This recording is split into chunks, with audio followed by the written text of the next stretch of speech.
Energi Baru Terbarukan dan Konservasi Energi atau PPSDM KEBTKE. Kami adalah mitra Anda dalam menciptakan sumber daya manusia unggul di bidang ketenagalistrikan, energi baru terbarukan, dan konservasi energi. PPSDM KEBTKE memiliki tugas yang strategis dalam meningkatkan kompetensi sumber daya manusia di bidang KEBTKE. Layanan utama kami meliputi pelatihan dan sertifikasi kompetensi. Kami didukung oleh struktur organisasi yang profesional dan berintegritas, mulai dari top manajemen hingga pelaksana teknis.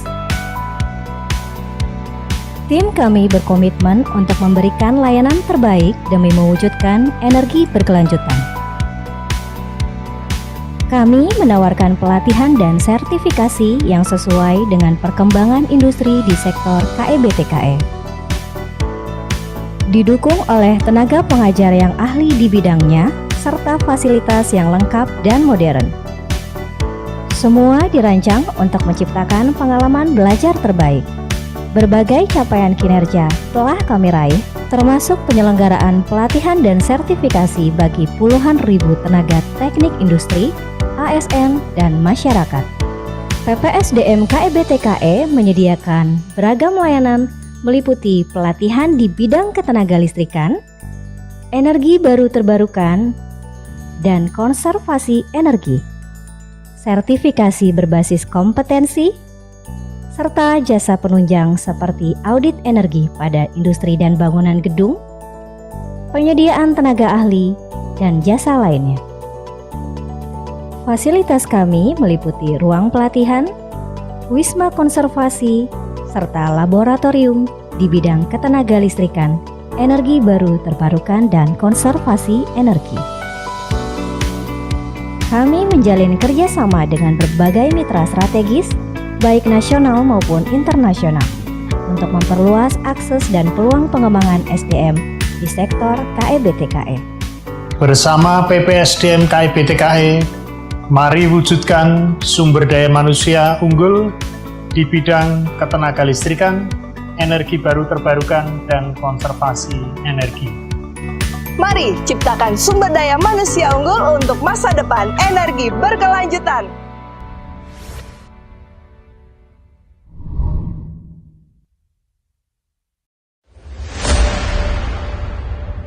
Indonesia, in collaboration with Turkey, concluded a successful solar energy competency training aimed at enhancing the skills and capacity of educators and the local workforce from various African nations. This training program, implemented under the Memorandum of Understanding on Development Cooperation between Indonesia and Turkey, stands as a testament to both countries' commitment to strengthening international development ties, as outlined in the G20 Leaders' Declaration. Organized by Indonesia's Ministry of Energy and Mineral Resources, this training fostered expertise in solar energy through both technical and practical sessions, including visits to prominent renewable energy installations. Participants engaged with state-of-the-art solar technology, financial structuring, and operational maintenance through site visits to the Sorota Floating Solar Plant, Southeast Asia's largest floating solar installation, managed by PT PMSE. Beyond technical training, the program emphasized Indonesia's rich cultural heritage, Song Angklung Ajo, and the Geological Museum of Indonesia, allowing for a holistic experience that blended knowledge exchange with cultural immersion.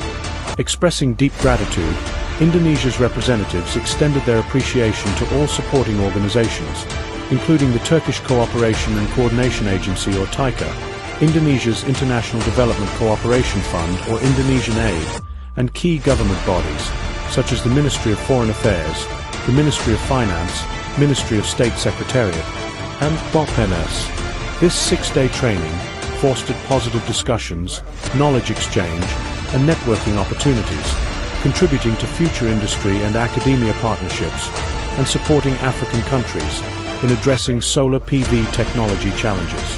By preparing participants to become future subject matter experts in solar PV, this collaboration aligns with a shared vision for the energy transition in Africa and beyond. Director for Various New and Renewable Energy.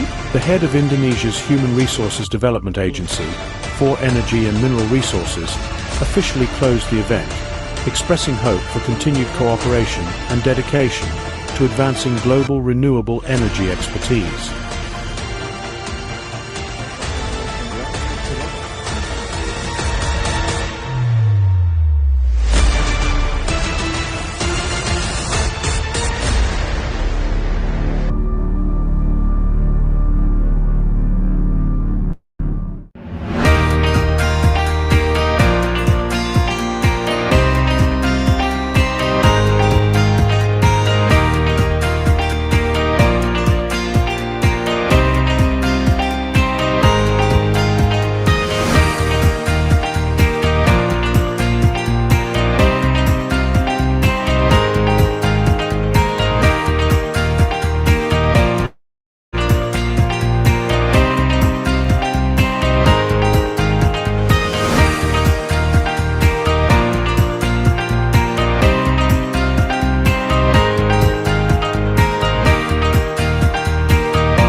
Selamat datang di Pusat Pengembangan Sumber Daya Manusia, Ketenagaan dan Konservasi Energi atau PPSDM KEBTKE.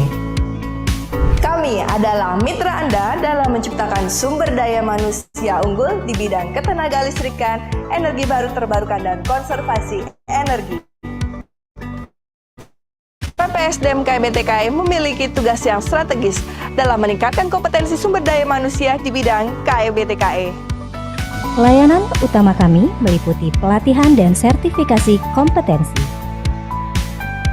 Kami didukung oleh struktur organisasi yang profesional dan berintegritas, mulai dari top manajemen hingga pelaksana teknis. Tim kami berkomitmen untuk memberikan layanan terbaik demi mewujudkan energi berkelanjutan. Kami menawarkan pelatihan dan sertifikasi yang sesuai dengan perkembangan industri di sektor KEBTKE. Didukung oleh tenaga pengajar yang ahli di bidangnya, serta fasilitas yang lengkap dan modern. Semua dirancang untuk menciptakan pengalaman belajar terbaik.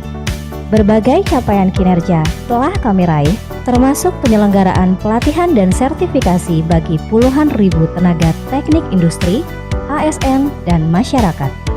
PPSDM KEBTKE menyediakan beragam layanan meliputi pelatihan di bidang ketenaga listrikan, energi baru terbarukan, dan konservasi energi, sertifikasi berbasis kompetensi, serta jasa penunjang seperti audit energi pada industri dan bangunan gedung, penyediaan tenaga ahli, dan jasa lainnya.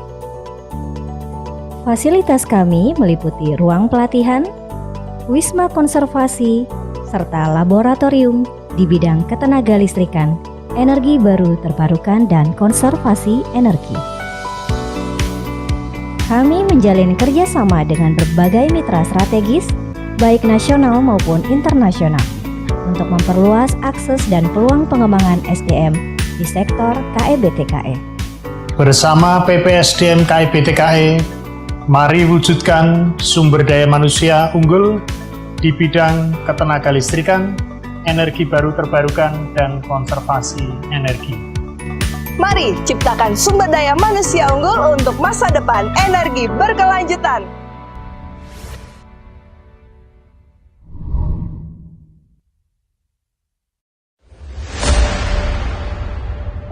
Indonesia, in collaboration with Turkey, concluded a successful solar energy competency training aimed at enhancing the skills and capacity of educators and the local workforce from various African nations. This training program, implemented under the Memorandum of Understanding on Development Cooperation between Indonesia and Turkey, stands as a testament to both countries' commitment to strengthening international development ties, as outlined in the G20 Leaders' Declaration. Organized by Indonesia's Ministry of Energy and Mineral Resources, this training fostered expertise in solar energy through both technical and practical sessions, including visits to prominent renewable energy installations. Participants engaged with state-of-the-art solar technology, financial structuring, and operational maintenance through site visits to the Sorota Floating Solar Plant, Southeast Asia's largest floating solar installation, managed by PT PMSE. Beyond technical training, the program emphasized Indonesia's rich cultural heritage, Song Angklung Ajo, and the Geological Museum of Indonesia, allowing for a holistic experience that blended knowledge exchange with cultural immersion.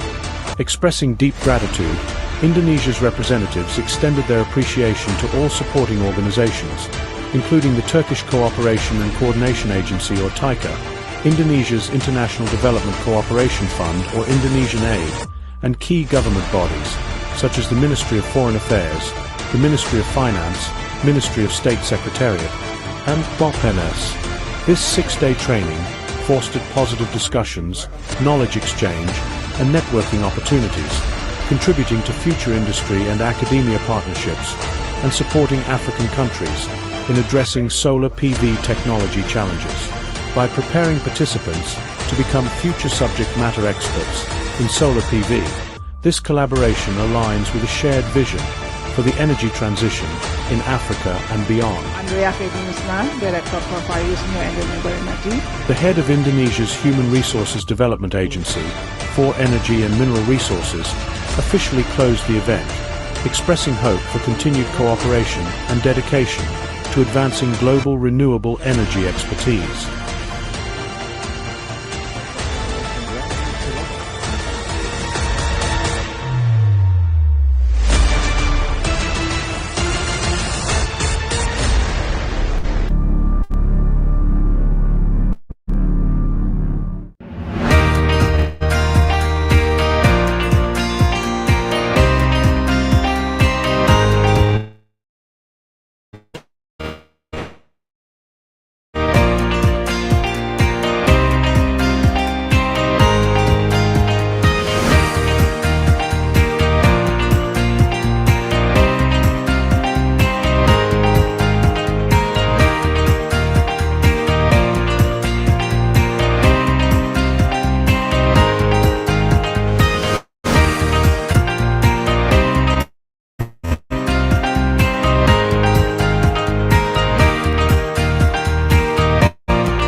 Selamat datang di Pusat Pengembangan Sumber Daya Manusia Ketenagalistrikan, Energi Baru Terbarukan dan Konservasi Energi atau PPSDM KEBTKE. Kami Kami adalah mitra Anda dalam menciptakan sumber daya manusia unggul di bidang ketenagalistrikan, energi baru terbarukan, dan konservasi energi. PPSDM KIBTKI memiliki tugas yang strategis dalam meningkatkan kompetensi sumber daya manusia di bidang KIBTKI. Layanan utama kami meliputi pelatihan dan sertifikasi kompetensi. Kami didukung oleh struktur organisasi yang profesional dan berintegritas, mulai dari top manajemen hingga pelaksana teknis. Tim kami berkomitmen untuk memberikan layanan terbaik demi mewujudkan energi berkelanjutan. Kami menawarkan pelatihan dan sertifikasi yang sesuai dengan perkembangan industri di sektor KIBTKI. Didukung oleh tenaga pengajar yang ahli di bidangnya, serta fasilitas yang lengkap. Semua dirancang untuk menciptakan pengalaman kerja telah kami raih, termasuk penyelenggaraan pelatihan dan sertifikasi bagi puluhan ribu tenaga teknik industri, ASN, dan masyarakat. PPSDM KIBTKI menyediakan beragam layanan meliputi pelatihan di bidang ketenagalistrikan, energi baru terbarukan, dan konservasi energi. Sertifikasi berbasis kompetensi serta jasa penunjang seperti audit energi pada industri dan bangunan gedung, penyediaan tenaga ahli, dan jasa lainnya. Fasilitas kami meliputi ruang pelatihan, wisma konservasi, serta laboratorium di bidang ketenagalistrikan, energi baru terbarukan, dan konservasi energi. Kami menjalin kerjasama dengan berbagai mitra strategis, baik nasional maupun internasional, untuk memperluas akses dan peluang pengembangan SDM di sektor KIBTKI. Bersama PPSDM KIBTKI, mari wujudkan sumber daya manusia unggul di bidang ketenagalistrikan, energi baru terbarukan, dan konservasi energi. Mari ciptakan sumber daya manusia unggul untuk masa depan energi berkelanjutan.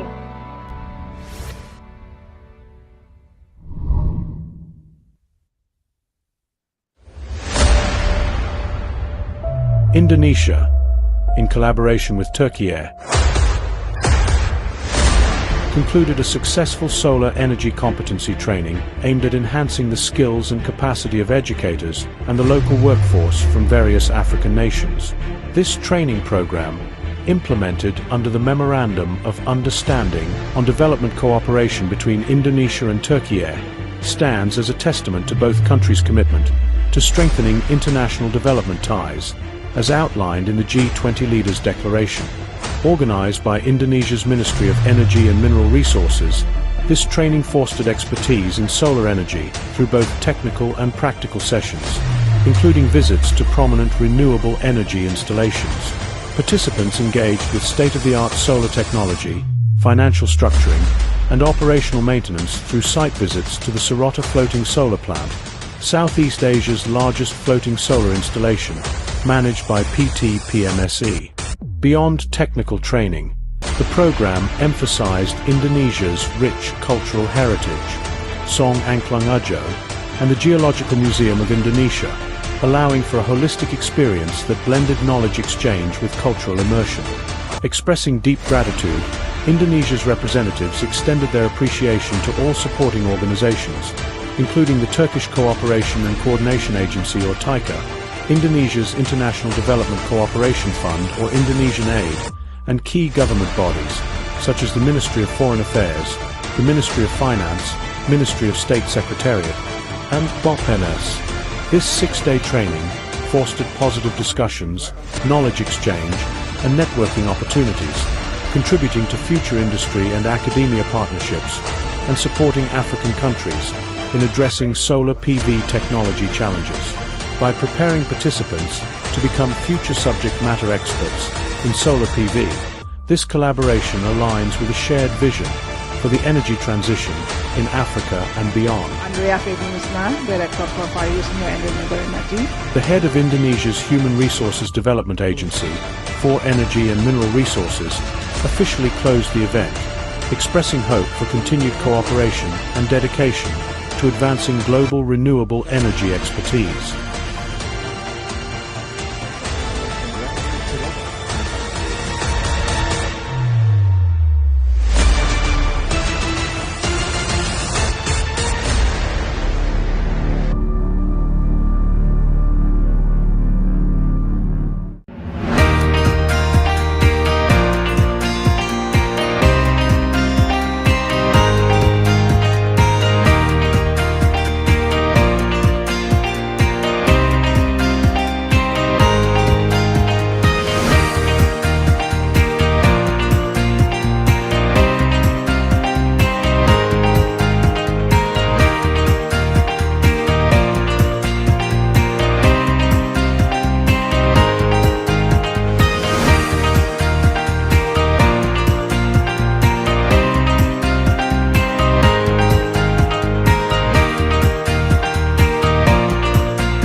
Selamat datang di Pusat Pengembangan Sumber Daya Manusia Ketenagalistrikan, Energi Baru Terbarukan dan Konservasi Energi atau PPSDM KEBTKE.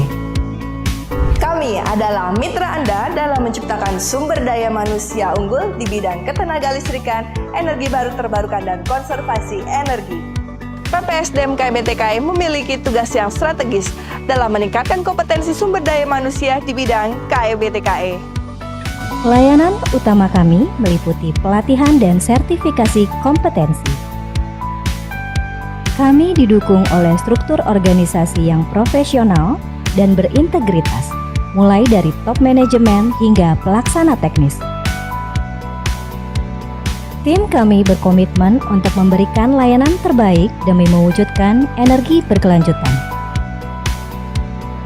Kami menawarkan pelatihan dan sertifikasi yang sesuai dengan perkembangan industri di sektor KEBTKE. Didukung oleh tenaga pengajar yang ahli di bidangnya, serta fasilitas yang lengkap dan modern. Semua dirancang untuk menciptakan pengalaman belajar terbaik. Berbagai capaian kinerja telah kami raih, termasuk penyelenggaraan pelatihan dan sertifikasi bagi puluhan ribu tenaga teknik industri, ASN, dan masyarakat. PPSDM KEBTKE menyediakan beragam layanan meliputi pelatihan di bidang ketenagalistrikan, energi baru terbarukan, dan konservasi energi, sertifikasi berbasis kompetensi, serta jasa penunjang seperti audit energi pada industri dan bangunan gedung, penyediaan tenaga ahli, dan jasa lainnya. Fasilitas kami meliputi ruang pelatihan, wisma konservasi, serta laboratorium di bidang ketenagalistrikan, energi baru terbarukan, dan konservasi energi.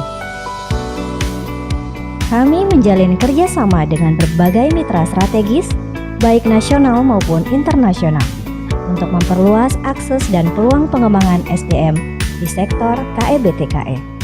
Bersama PPSDM KEBTKE, mari wujudkan sumber daya manusia unggul di bidang ketenagalistrikan, energi baru terbarukan, dan konservasi energi. Mari ciptakan sumber daya manusia unggul untuk masa depan energi berkelanjutan.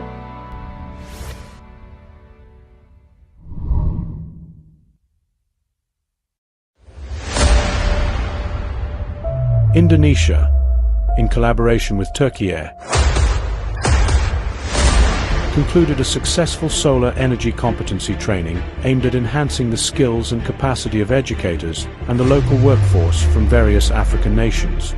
This training program, implemented under the Memorandum of Understanding on Development Cooperation between Indonesia and Turkey, stands as a testament to both countries' commitment to strengthening international development ties, as outlined in the G20 Leaders' Declaration. Organized by Indonesia's Ministry of Energy and Mineral Resources, this training fostered expertise in solar energy through both technical and practical sessions, including visits to prominent renewable energy installations. Participants engaged with state-of-the-art solar technology, financial structuring, and operational maintenance through site visits to the Sorota Floating Solar Plant, Southeast Asia's largest floating solar installation, managed by PT PMSE. Beyond technical training, the program emphasized Indonesia's rich cultural heritage, Song Angklung Ajo, and the Geological Museum of Indonesia, allowing for a holistic experience that blended knowledge exchange with cultural immersion.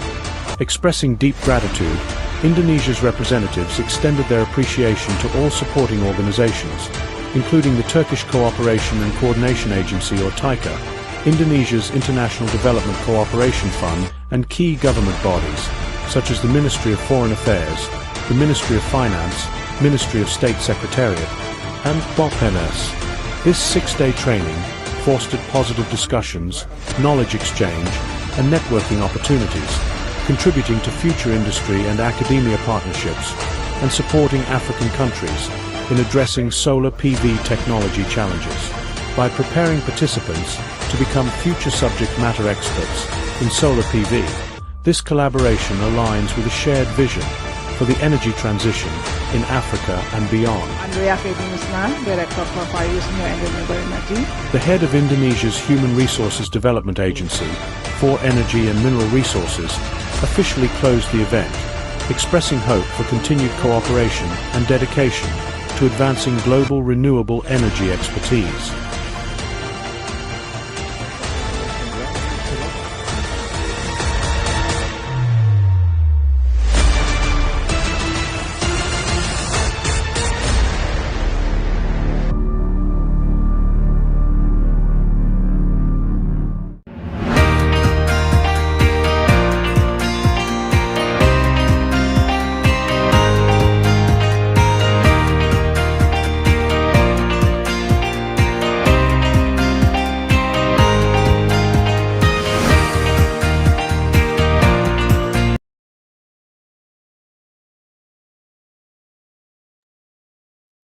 Good morning, Thomas. How are you? Selamat siang, Bapak Edi. Selamat siang, Good Bapak Ibu morning, semua, good Pak morning. Zainul, Bu Elin, Pak Wira. Selamat siang. Pak Thomas Gross, Pak Dilon.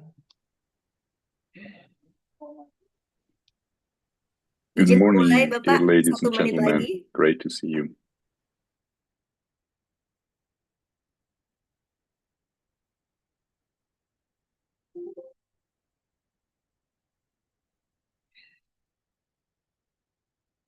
Baik, izin memulai, Bapak Ibu. Assalamualaikum warahmatullahi wabarakatuh. Selamat siang, salam sejahtera bagi kita semua. Om Swastiastu, Namo Buddhaya, dan salam kebajikan.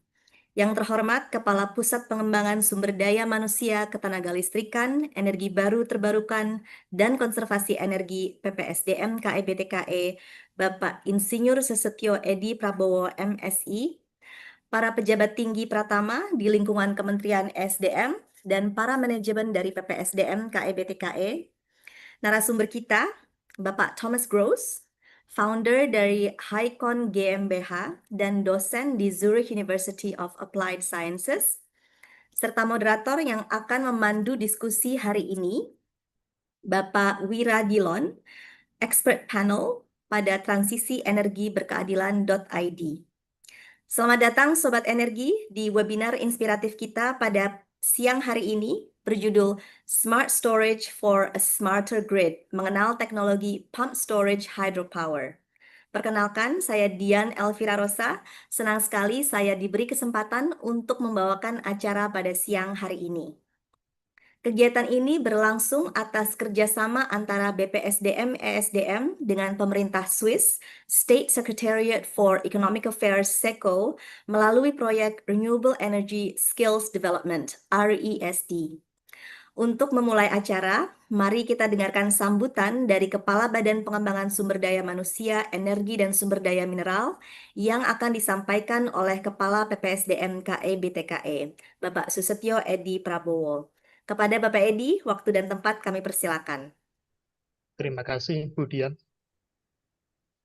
Yang saya hormati Mr. Thomas Gross, founder of HYCON GmbH and lecturer at Zurich University of Applied Sciences, selaku narasumber kita pada siang hari ini. Yang saya hormati moderator kita, Bapak Wiradilon. Yang saya hormati para panelis kita pada webinar kali ini, serta yang saya hormati para peserta webinar PPSDM KI BTKE yang mengikuti kegiatan ini baik melalui Zoom maupun YouTube. Assalamualaikum warahmatullahi wabarakatuh. Selamat siang dan salam sejahtera bagi kita semua. Pada kesempatan kali ini kami menyampaikan permohonan maaf dari Bapak Kepala Badan yang sedianya akan ikut bergabung, namun karena sesuatu hal beliau berhalangan hadir dan mewakilkan kepada saya selaku Kepala PPSDM KI BTKE. Baiklah, selanjutnya saya sampaikan sambutan beliau. Bapak dan Ibu yang saya hormati, sebagaimana kita ketahui, Mission 2060 membutuhkan sistem kelistrikan yang andal, fleksibel, dan terintegrasi.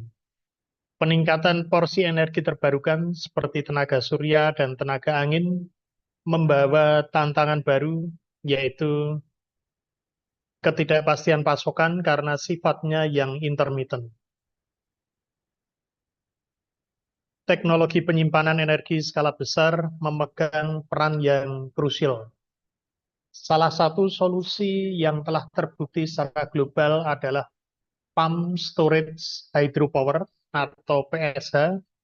Teknologi ini bekerja layaknya baterai raksasa yang mampu menyimpan energi listrik dalam jumlah besar melalui perbedaan ketinggian air.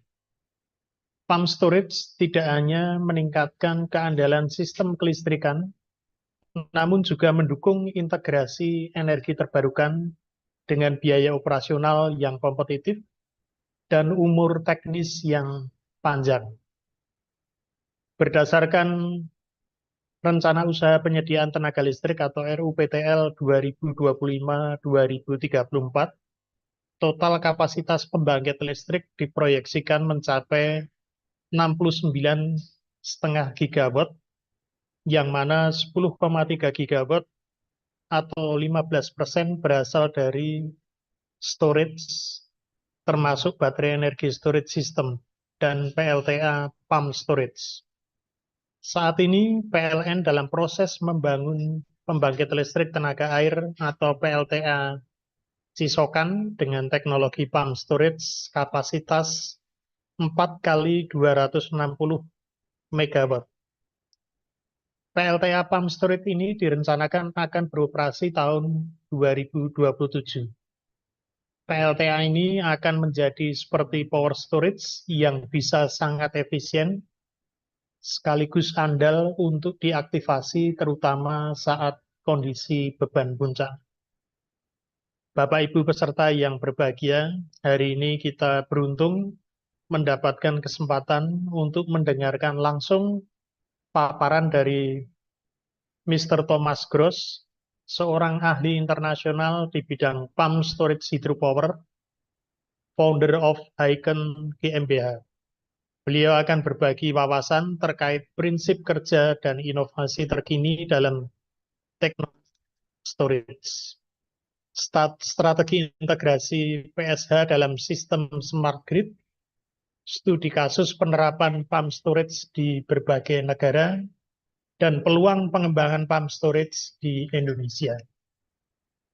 Bagi kami di BPSDM ESDM, peningkatan kapasitas SDM dalam bidang teknologi penyimpanan energi, termasuk pumped storage, merupakan prioritas strategis.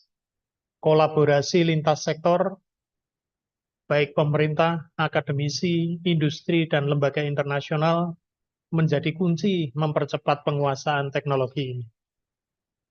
Sebagai penutup, kami mengajak seluruh peserta untuk memanfaatkan forum ini sebaik-baiknya, berdiskusi aktif, dan menyerap wawasan yang dibagikan.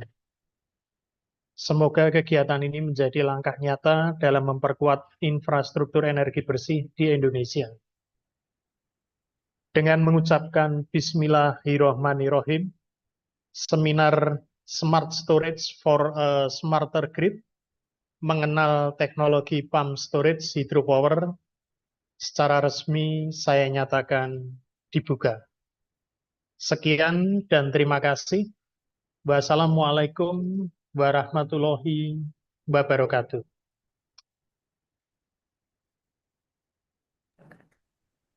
Terima kasih banyak Pak Edi atas sambutan dan pembukaan resminya.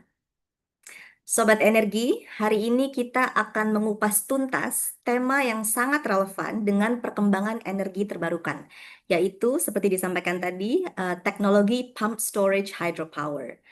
Webinar ini menjadi ruang belajar bersama bagi kita untuk saling berbagi ilmu, pengalaman, insights seputar dunia ketenagalistrikan dan energi terbarukan. Dan yang gak kalah seru, panitia sudah menyiapkan kejutan menarik untuk peserta yang aktif selama webinar berlangsung. Jadi pastikan Sobat Energi untuk partisipasi secara aktif dengan bertanya dan diskusi terkait Pumped Storage Hydropower. Dan pertanyaan dapat ditulis ya di kolom atau di chat box yang sudah tersedia di layar Zoom. Paparan oleh narasumber itu akan dibawakan dalam bahasa Inggris, dan kami ingin menginformasikan bahwa tersedia penerjemahan simultan. Tinggal klik ikon globe atau ikon bola dunia di bagian bawah layar Zoom masing-masing, lalu pilih bahasa yang diinginkan. Dan jangan lupa Sobat Energi, ada link evaluasi di akhir webinar. Jadi pastikan Sobat Energi semua mengisinya untuk mendapatkan sertifikat. Baiklah Sobat Energi, kita akan memasuki sesi inti yang sudah ditunggu-tunggu, yaitu sesi paparan oleh Bapak Thomas Gross. Acara selanjutnya ini akan dipandu oleh moderator Bapak Wira Dilon, expert panel di transisi energi berkeadilan.id. Beliau akan membawa kita melalui diskusi menarik seputar energi terbarukan bersama narasumber hebat kita, Bapak Thomas Gross, yang founder dari HYCON GmbH dan juga dosen di Zurich University of Applied Sciences. Mari kita berikan tepuk tangan virtual yang meriah untuk Bapak Wira dan Bapak Thomas Gross. Terima kasih banyak Mbak Dian. Selamat siang semuanya. Mohon izin Pak Susetyo Edi. Hello Thomas, good day Thomas. So I shall introduce you to the audience for 1 second and then I'll let you get on with your presentations. There will be a question and answer session afterwards. I will do my best to try and net all the questions and translate to you to them in English. Selamat siang Sobat Energi semuanya. Perkenalkan saya Wira Dilon. Hari ini kita kedatangan Bapak Thomas Gross dari Zurich. Beliau adalah founder dan owner dari HYCON GmbH. Beliau banyak pengalaman di Eropa Sentral dan Southeast Asia mengenai infrastruktur ketenagalistrikan, infrastruktur perairan, dan juga sanitasi dan hygiene. Beliau saat ini juga pengajar di Zurich. Nah, untuk tidak terlalu lama, mari kita berikan waktu ke beliau untuk presentasi. Thomas, the floor is yours. You have 50 minutes to do your presentation. Please go ahead. Good morning, everybody, and thank you very much for this really great opportunity to give you a quick insight on pumped storage hydropower. Let's see if I can share my screen.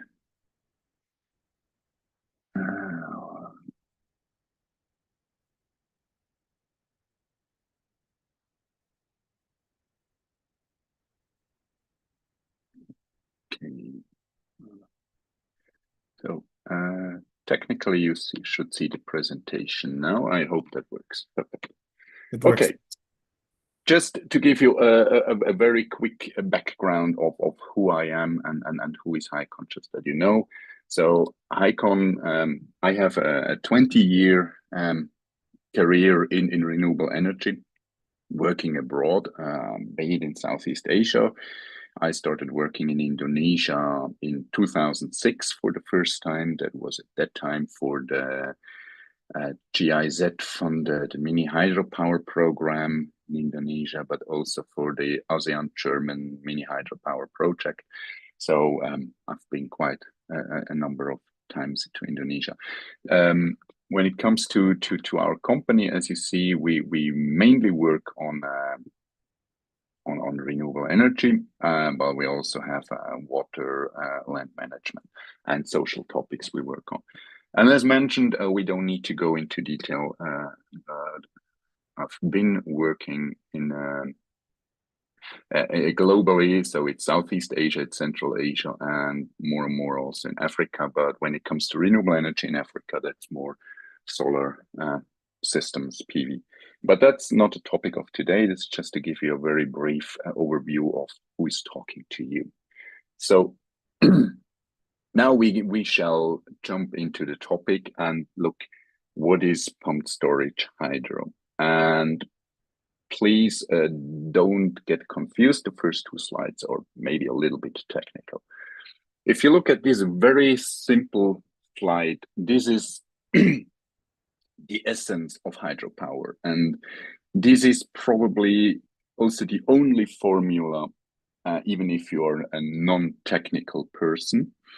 And as I learned, there are also many more managerial and less technical person in this call, which is perfectly fine. But this formula gives you really the idea about hydropower. And this is also what helps you to do fact checking if somebody tries to convince you that there is a good hydropower opportunity. And as you can see, the only thing you need to do is to multiply the amount of water and the height difference between where you catch the water and where you release it after the turbine, multiply it with the gravity constant, the density of water, and a certain efficiency. And if we talk of pumped storage hydro, then we are somewhere around 80–85%. So this is actually the master formula behind hydropower, and that's all you need to know from a technical perspective. For those who are interested, and that's my only very technical slide, for those who are interested in the more details, hydropower is nothing else than converting potential energy into kinetic or then electrical energy. So we have water somewhere high up, and this has a potential energy, and we try to harness this potential energy. As you see here, the formulas in detail. Here is again the power formula. We don't need to go into detail. And the efficiency is literally the height difference between the upper and the lower reservoir divided by what's remaining if we have the energy losses. As you can imagine, if we have water in a pipe, there we have some friction losses, etc. So, but we don't need to go into it. If you understand the basic formula I just showed before, and you know it's what we actually do is converting energy from potential to kinetic and then electrical energy. That's all you need to know to continue the discussion. And that was already my last very technical slide. So if we talk of hydropower, we have literally three types of hydropower plants. We have, and that's probably the ones we know best, we have the run of the rivers. So we have a river, we either divert water into a hydropower plant, or we have directly placed the hydropower plant in the river. The second facility type, if we block a river, we put a dam into a river, and then we create kind of an artificial lake behind the dam, then we have a storage, because we can use this lake to compensate fluctuations and store some water for hours or days maybe. So this is then a storage type facility where we have inflowing water from a river, we keep it in a lake, and then use it as convenient. And the last facility type is pumped storage, and that's where we have an upper reservoir and the lower reservoir, or probably the river downstream, and we can pump water upstream. That means in times of excessive energy, for example, in Europe, when we have a lot of solar power during daytime, but not so much consumption, then we can use this excessive solar energy to pump water up to the higher reservoirs. So we can release it, for example, during the night or in times of bad weather or in winter, to then provide energy to the grid. So these are actually the three types of hydropower plants which we have. And yes, you can have it in multiple sizes, from just a few kilowatt, which is sufficient for a few households, up to really massive amounts of megawatt for whole provinces or countries. Now, we have kind of pumped storage hydropower topic of today. And what are the components which we have? First of all, whenever we have a pumped storage hydropower plant, we need to have two reservoirs, a lower one and an upper one. And all we do is actually, if we generate power, we release water from the upper reservoir, let it run through the turbine, and the water goes into the lower reservoir. In times of excessive power in the grid, we use this power and we pump water from the lower reservoir to the upper reservoir.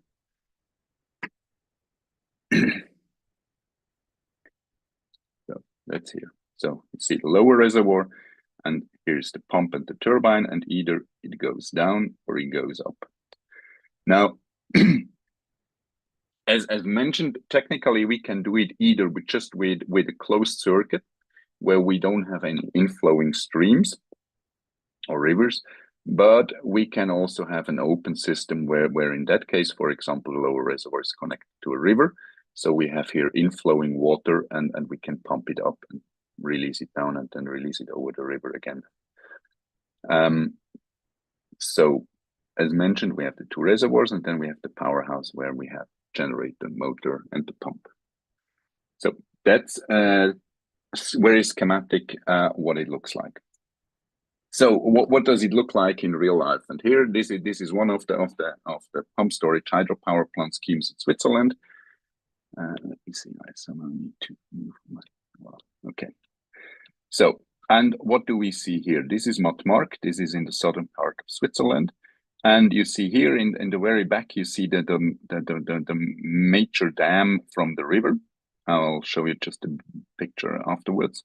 And here we have the lower reservoir, and here you have the schematics. So we have the lake, the storage, and we can release the water to this lower basin, this small one here, or we can pump it back up to the river, to the lake, and therefore have this loop here. Now, if we look on what it looks on a map, here. So that's what it looks on the map. This is the upper reservoir, the river, the lake. Sorry. And if you look on the dimension, this storage lake here with the dam here in front, the crest has a length of 750 meters, and the length of the lake is about 3 kilometers. And here, back here, you see very little. here is a small river coming in and feeding this lake with water. The dam itself, it's a gravity dam, as you see here in the cross section. The dam itself has a volume of 10 million cubic meters. So this is a massive gravity dam, and the lake itself has a storage capacity of about 100 million cubic meters. So this is just to show you on a schematic how it could look like.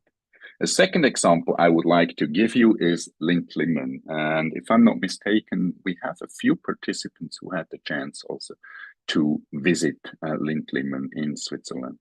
This is the newest pumped storage hydropower plant we have currently operational. They invested, if I'm not mistaken, almost 2 billion Swiss francs in this scheme. And you see here an aerial view on the left-hand side, what it looks like. And if we look on the schematic just to show what is this pumped storage hydropower plant capable of. We have here the Mutsee, the upper dam. This is the lake you see here, the reservoir. And here we can either release water to the Limmerdensee, the lower reservoir, which is down here, or we can pump up. So we have here, between this lake and the lake down here, we have a height difference of about 600 meters, and we have 1,000 megawatt capacity each. So we can either generate at 1,000 megawatt, or we can pump at 1,000 megawatt. As you see, we have also a second kind of a compensation basin, a little bit lower. And we have, but also, and that's the more important thing, we have also like a second stage of the whole thing. So from this Limmen Lake, we can also release it down to the valley, which is even further down here. And here we have another 1,000 meters of height difference, where we can generate another 300 megawatt.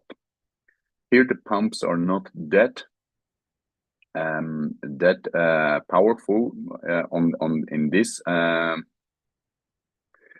this stage here. We can pump and generate only at 138 megawatt. So you see we have here in parallel two strings. We have one string only for generating with 300 megawatt, and we have a second string where we have about 138 megawatt of pump and generation. And then here, the lowest basin just in the valley, down at the valley, another 135 meters, and it's another 34 megawatt just generation. So you see, we really have a set of power plants connected together with high altitude and very high capacity. And this investment, which is just recently done, is really only the upper part here, the Mutsee, is 1,000 megawatt. That was the latest expansion of the whole system. Now, if you look of what it looks like, that's the new the new cavern with that's completely inside the mountain with 4 pump/turbines, each of them 250 megawatt capacity. So here we have on the image, as you see, that's 1,000 megawatt, and they have a design flow of 47 cubic meters each, and each of them can pump at 40 cubic meters per second. Just to give you some information or background information, what this power plant is capable of. And just to give you also a quick insight, I now try to share this video. Let's hope that works. Let me see. Please give me a second for arranging that.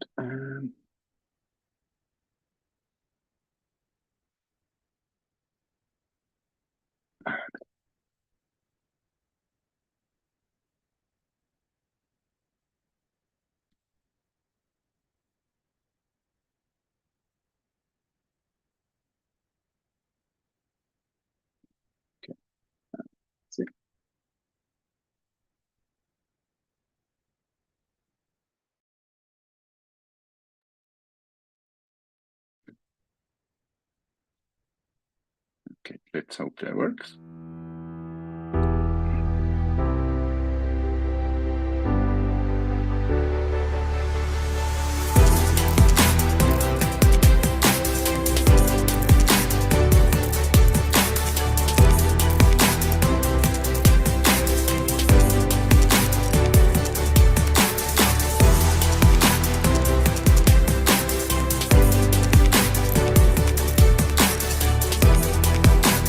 Also sobald in der Leitstelle der Startknopf gedrückt wird, dann fangen hier alle Hilfssysteme an zu laufen.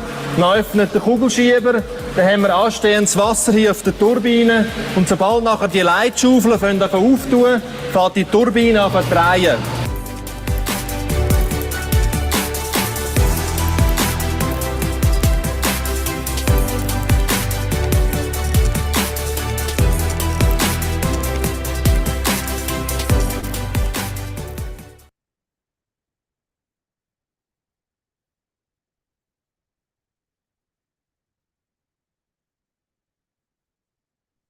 Okay.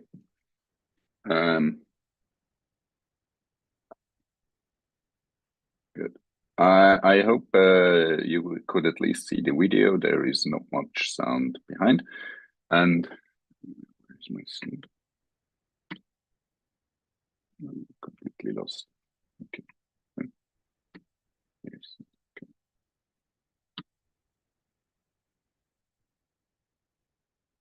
Okay. Good. Now I'm okay. Good. So you have here the YouTube link, and if you look for link Liman Oxbow, there you find even more videos if you're interested. And you see here again the situation in the Swiss mountains, some winter images where you see the different lakes, how it is connected. That's the Liman Lake here, so that's the lower one, and this is the lower reservoir to the Mutseus further up. Okay, so this is just to give you here a quick insight.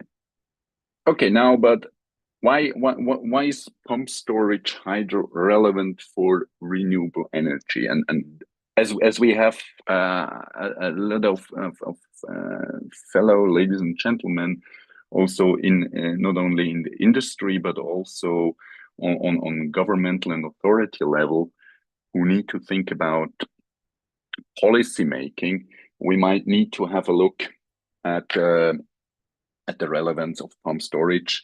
And I will then in the last part also outline very briefly why it is specifically also relevant for Indonesia. So with pumped storage has a high relevance for grid stability. And I will give you some insights from Europe in a second. So what can we do? On one hand, a pumped storage hydropower plant has this inertia, and this is actually just because there are huge elements, rotating elements. That's just pure physics, and this can help stabilize specifically the frequency in the grid.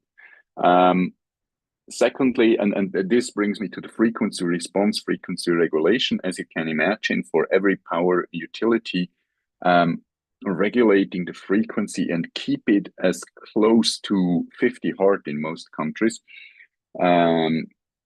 is one of the key concerns for every utility. And because we know, and you probably have experienced on your own. Just simple chargers for mobile phones, they might get damaged if we have a frequency fluctuation being too high or too quickly. So that's something we can do with pumped storage hydropower, and they are very fast in response. Normally, we can use it as an emergency backup because they have also a black start capability. We can use it to absorb oversupply. I mentioned, I'll show you some images when we have plenty of other renewable energy sources like solar power, something which we can hardly define when it's available, because just when the sun is shining, and then we have a lot of PV power. If it's raining, then we have less. Therefore, we can also use pump storage for storage, be it on short-term, weekly, monthly, or also seasonal storage. In Switzerland, for example, we try to use our large pump storage hydropower to fill them up in summer and use them in winter. So we really try to shift energy from summer to winter and use it therefore a kind of as a battery, a large battery. Black start I just mentioned, so pump storage hydropower can be used for black start, which means if we have a blackout and the grid is down and we need to restart and provide energy to the grid, then pump storage power, that's possible. And then we have voltage and reactive power regulation. Now, we are always in the context in the energy transition, yeah? And Indonesia has some great policies and visions for its transition to renewable energy. But just to give you an idea, and I really like this image from the Swiss national grid utility, Swiss Grid, where you see on the left-hand side, that was the traditional power supply system in Switzerland. We had some hydropower, mainly in the Alps, that's the blue bars. That's why they are in the center of Switzerland. That's where the high mountains are. And we had some nuclear power plants. And that was literally the energy supply in Switzerland, power supply. Now, with the transition to renewable energy, and that's what you see on the right-hand side, is that we now have a lot of decentralized renewables, solar, wind is not so relevant in Switzerland, and we still have the hydropower plants. And you see now these decentralized solar power plants, they might come or might not come, and Switzerland is not as fortunate as, for example, Indonesia with good weather. So our solar power plants are fluctuating. And therefore, we need our large pump storage hydropower plants just to stabilize the grid in Switzerland and support Europe in grid stabilization. Now, just one word on the renewables, and this is just an interesting graph from a German study, where we see, and if we have a combination of wind and solar power in our grid, we see that on the long term they are complementary. So it is in general, it is true that we either have solar power or wind power, at least for Europe, based on data in Europe. And you see if we have months of bad weather, then we have more wind power but less solar power, and the opposite. So, but that means overall, we can do the transition to renewables. But as you see, and we still have some fluctuation in it. And if we would go down on a daily basis, it would even fluctuate even more. And therefore, we need something like a battery or something who can level out and ensure grid stability. And for this, pump storage hydro is actually the perfect mean. One more word. This is a study from the International Hydropower Association conducted in Japan. And what we see here is that's in April 2010, where there hasn't been that much of renewable energy. And you see here the pump storage was only used very limited. This light blue curve down here was very limited to compensate and to ensure grid stability. Whereas 10 years later, where we have much more renewable energy,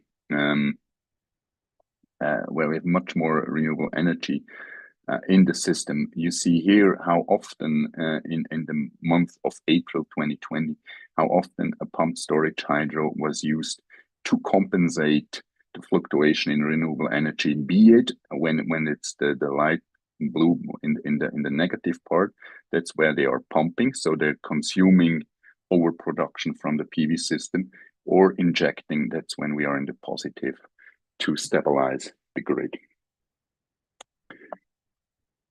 Giving you a second example, you might, I don't know to what extent it was broadcasted in Indonesia, but there was a major blackout in Spain and Portugal in April this year.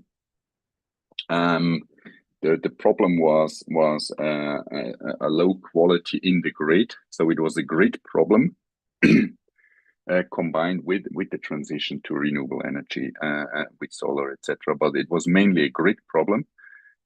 You see here the thick black curve. That's the consumption. You see the different types of production, and you see here on the 28th of April around lunchtime, the system collapsed in Spain. And then they slowly needed to restart the grid again. And what you see very nicely here, it was literally the hydropower plant, and the dark blue here is the reservoir, so that's the pump storage. That's what they need for black starting the grid again.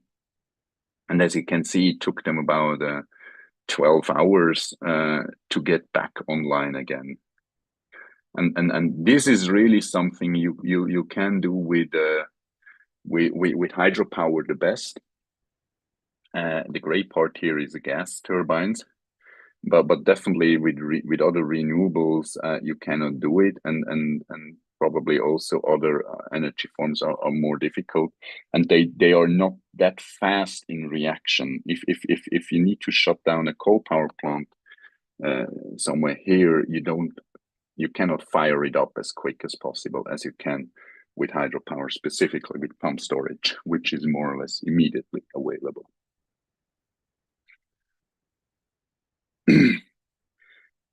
Now, I mentioned that pump storage hydropower is literally a large battery.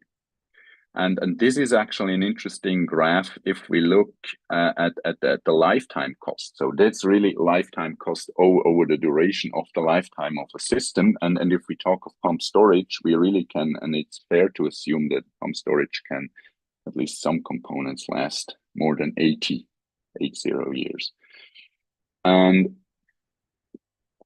you have here the average power capex and the effective capex over the lifetime, including a discount rate.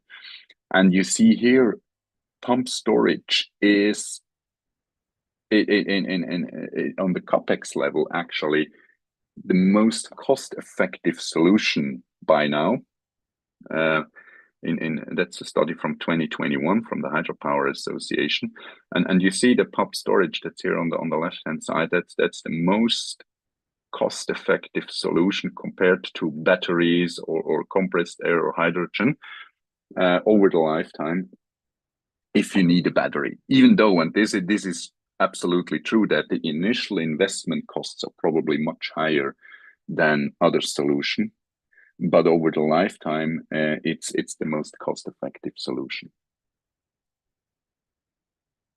Another interesting point of view, also from the Hydropower Association, is in the planning stage. And here we don't need to go into detail, but as we have policymakers and also utility representatives who need to look more on a strategic level on pumped storage. It's what are the risks? Because sometimes we have also downsides, and as you can see, we really need to make sure, on one hand, on environmental and social risks, because pump storage, they need a lot of space, and you can imagine if we need to make artificial lakes, we will flood some areas. There might be impacts on biodiversity. There might be impacts on the communities living in that area. There might be some cultural heritage affected by such large projects. And then we have a lot of technical risks. Specifically for Indonesia, we for sure need to look on geotechnical risks, including natural hazards like earthquakes. That we talk about dam safety.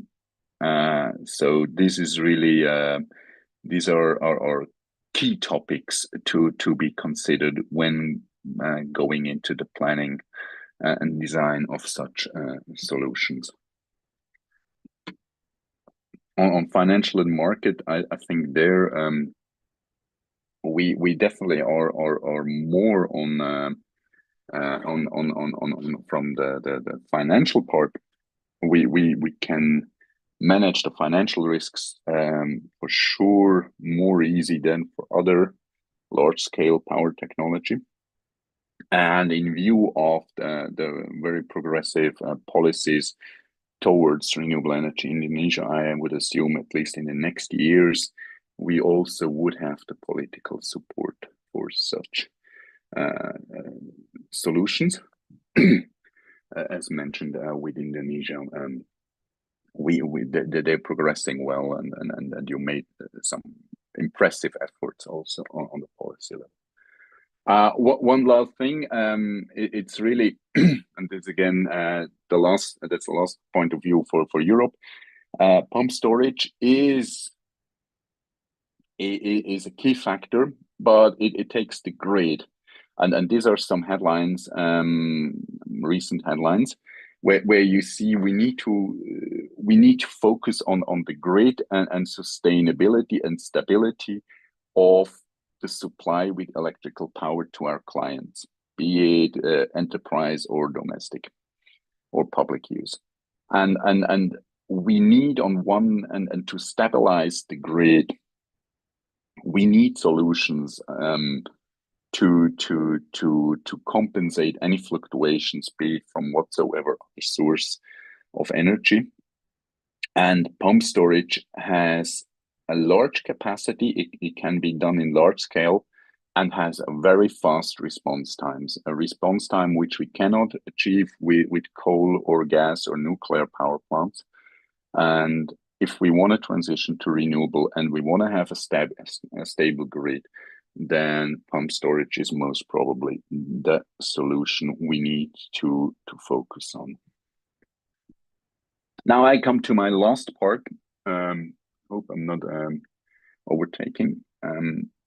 And I would like to have in the last few slides a quick look on Indonesia and the potential for Indonesia. First of all, and I don't want to be boring with facts and figures about Indonesia. I think you know very well the developments.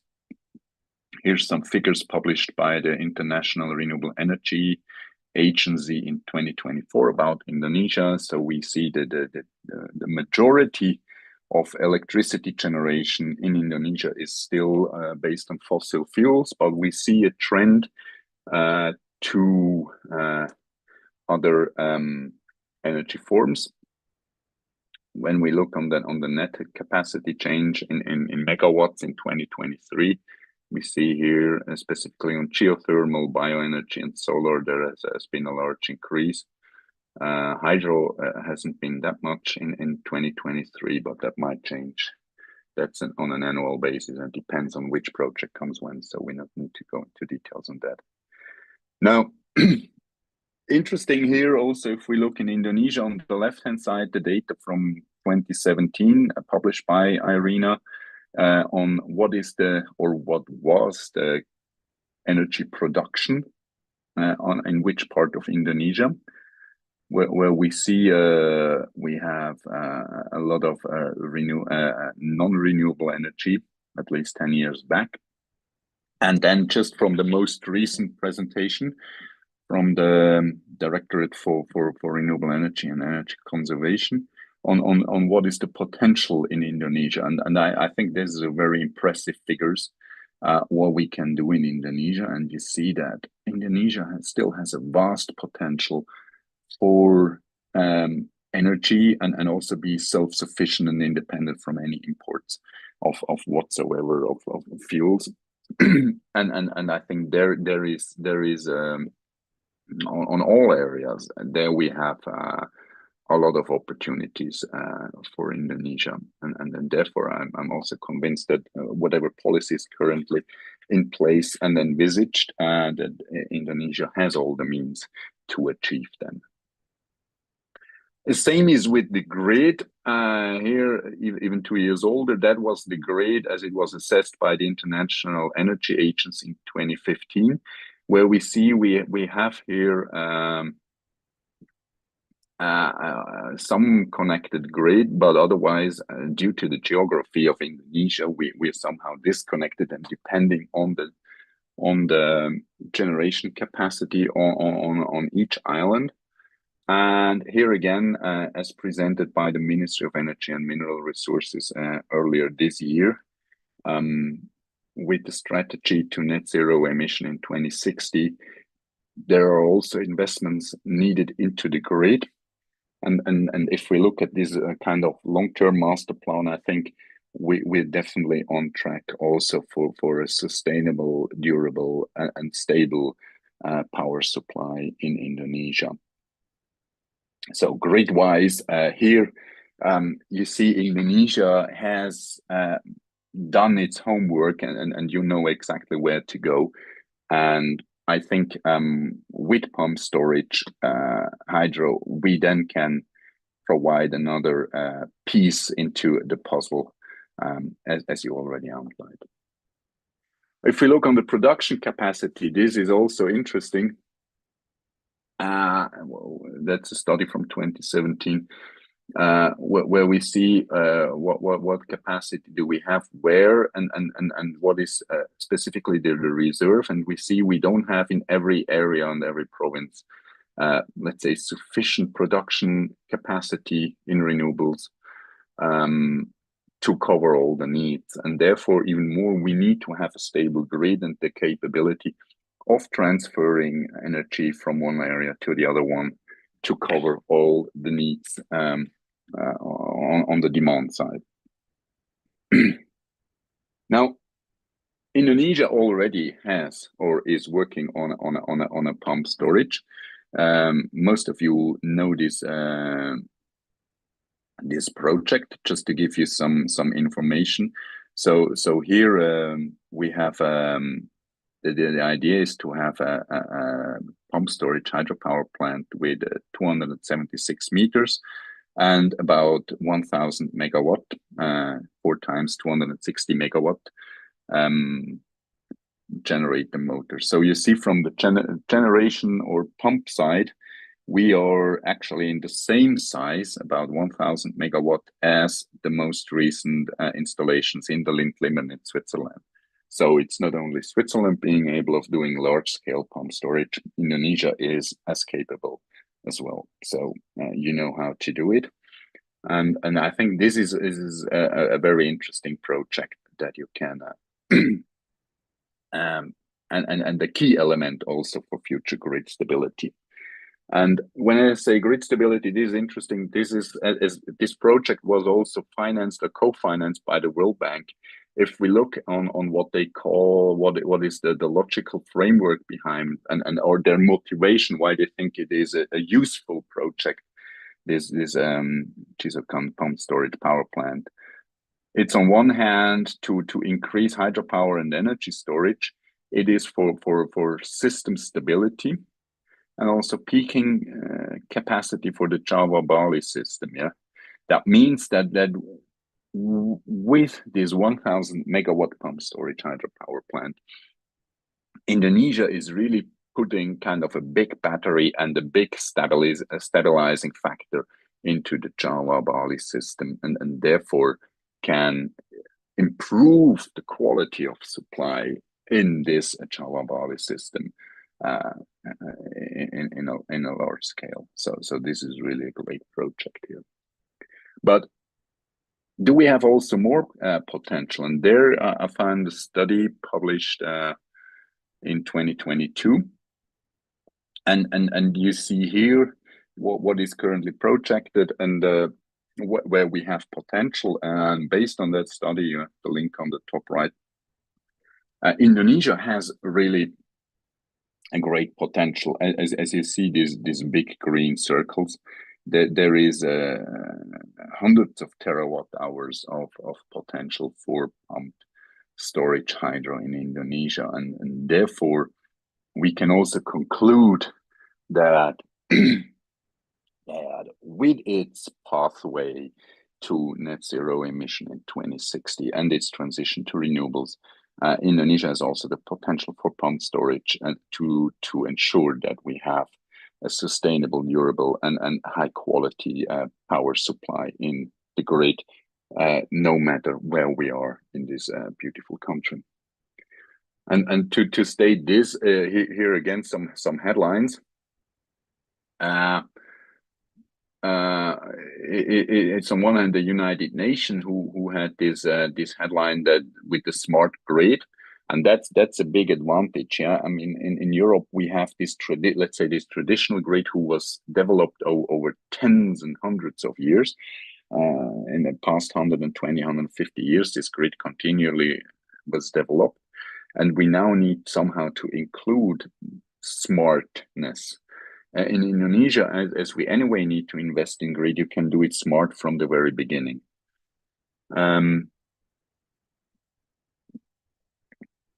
And also, what I would like to outline, this is from a report from an international energy agency who really acknowledged that Indonesia has made a significant progress in advancing its transmission and distribution system. I think what is clear, or which is always a point of discussion, but here I don't want to go into the detail. It is the regulation for private sector participation. I think this would be suitable for more than one additional webinar on how can we include the private sector, private power producers, what makes sense, what are the advantages and disadvantages for Indonesia. I don't want to go into that, but that's just the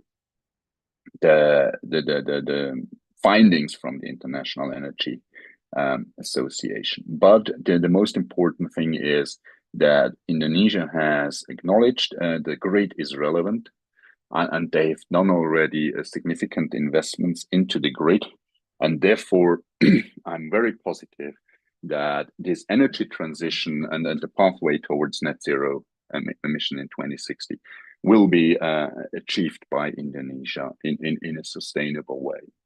So to close my presentation, just these 3 points as takeaway.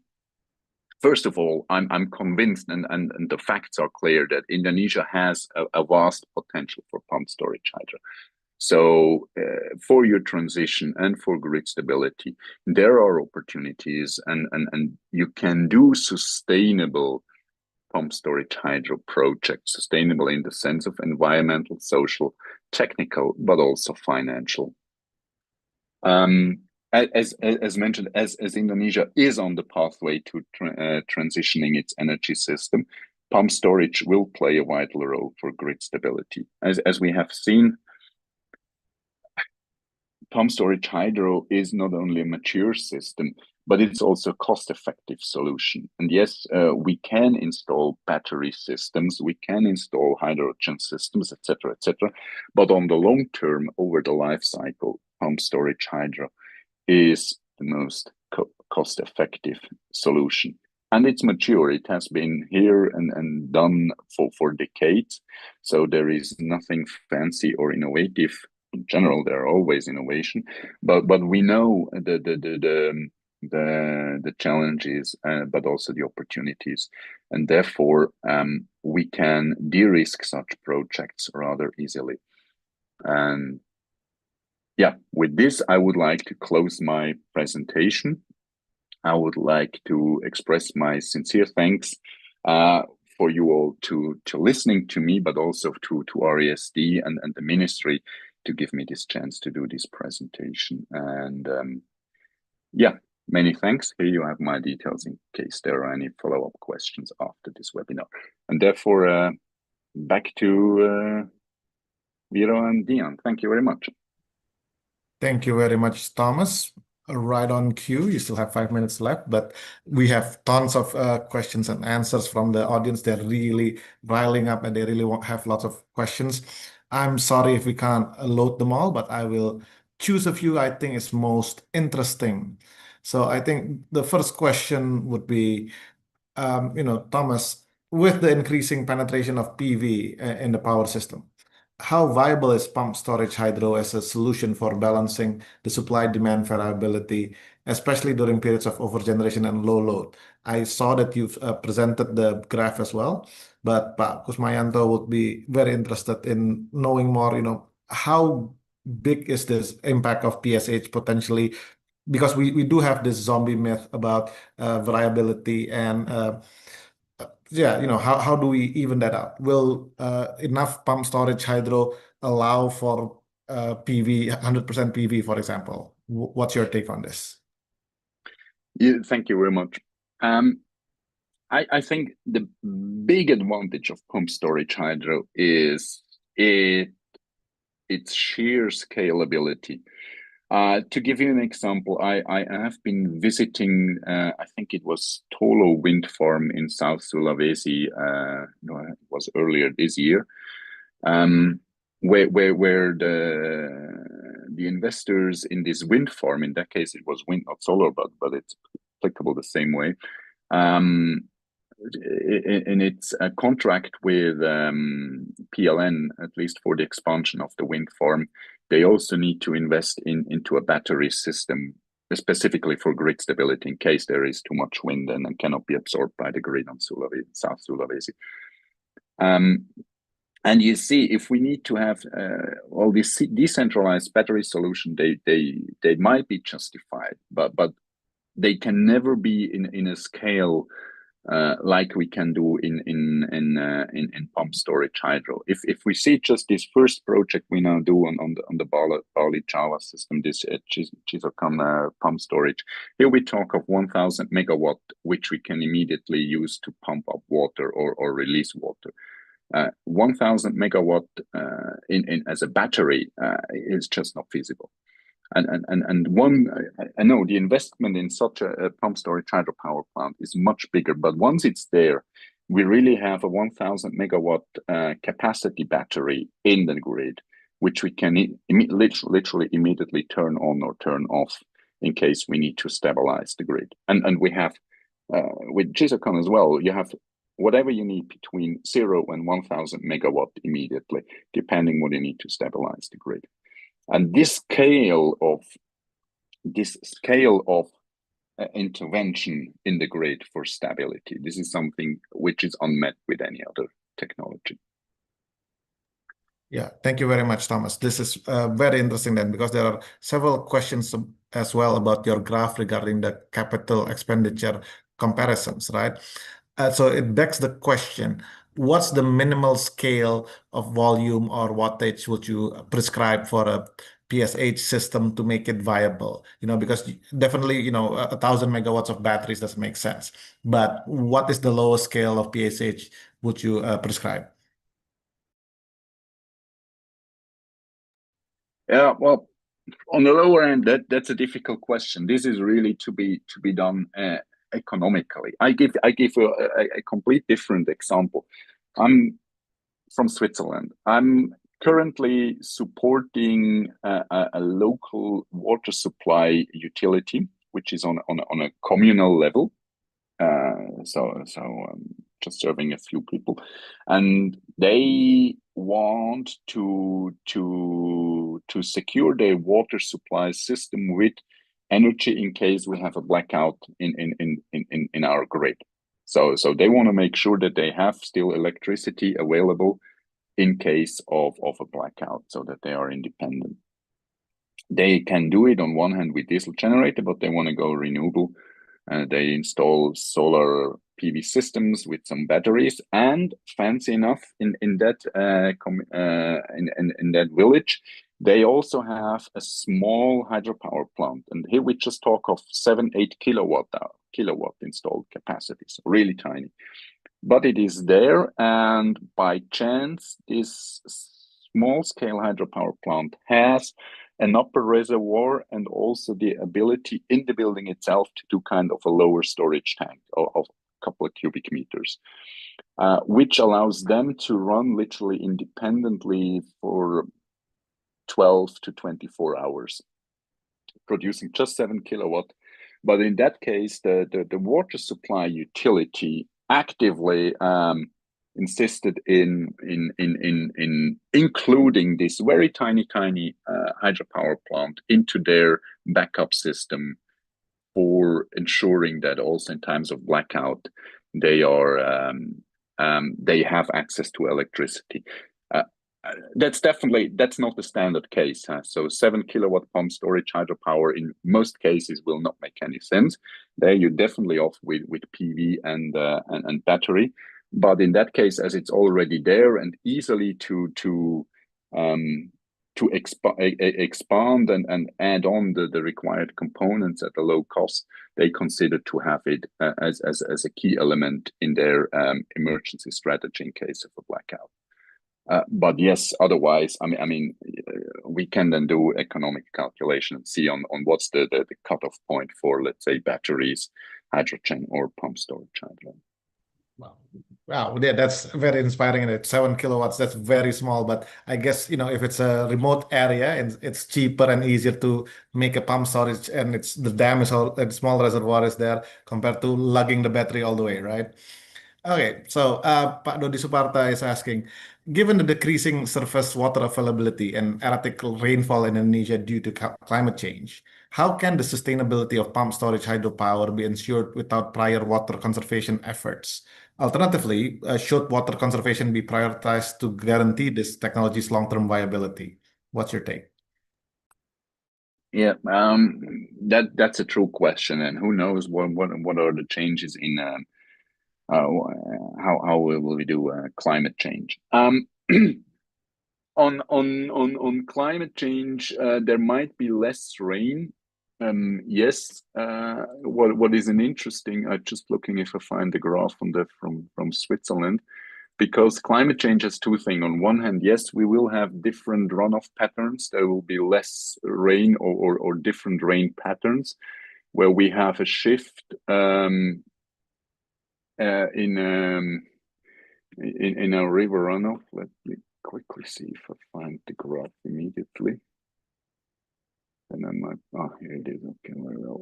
If you like, just show me one simple one graph from Switzerland, because we have done this study as well. What's happening with our rivers? What happens with our water supply due to climate change? And this is not the latest graph. Let me see if I can still share my screen. Yes. Okay. Now you should see this graph, and what you see here, and I assume something similar might happen for Indonesia. I don't have the detailed figures for Indonesia exactly, but if we look at this black line here, that's a current runoff, an average runoff in Switzerland. And with climate change, but you see we have a peak runoff somewhere here in May, June, and in winter we have less runoff. The reason here is also because in winter we have snow, and therefore the water is conserved in the mountains in form of snow. And then here in spring with rising temperature, the snow is melting, and therefore then being runoff in the rivers. Now with climate change, increased temperature, we have two things. On one hand, we see we have less water in summer, but we have higher runoffs in winter. And secondly, that's not visible here in the graph. We have less kind of, let's say, average rainfalls, but we have more intense weather phenomena. So there will be more thunderstorms, more intense rain in shorter period. So we have more extreme weather. But if you think of this, and if you remember a few of my comments during the webinar, when we know that we have a change in variability of the runoff over the year, here again with pumped storage hydropower plant, and now again we need to talk of large scale, we might at least shift some of the water again back into kind of a seasonal storage. Yeah? Same what Switzerland is doing now, because Switzerland is exactly doing this, that originally we had the snow in winter, and then the snow is melting, and here we were catching them in the mountains in our storage reservoirs in the big lakes, so that here when it comes again to winter, that we can reuse it again and generate electricity. And that's probably the same what we can do in Indonesia. We need to look on climate data specifically for the specific areas and then see what is impact. But I assume with large scale pump storage, you again can, to a certain extent, also shift or harvest water and shift it then from one season to another to stabilize the grid. But this needs to be somehow into a detailed concept, in a holistic concept for energy stability compared with climate change and runoff data. Yeah. Right. Thank you, Thomas. In a related question, and I hope the good audience will forgive me for jumping back and forth, but I think there are some quite interesting compound questions here. In Indonesia, soil-rich nutrients and eutrophication tend to clump up dams. Is a similar issue there in Switzerland? How do we manage this? How do we avoid clogging up the dams and the reservoirs?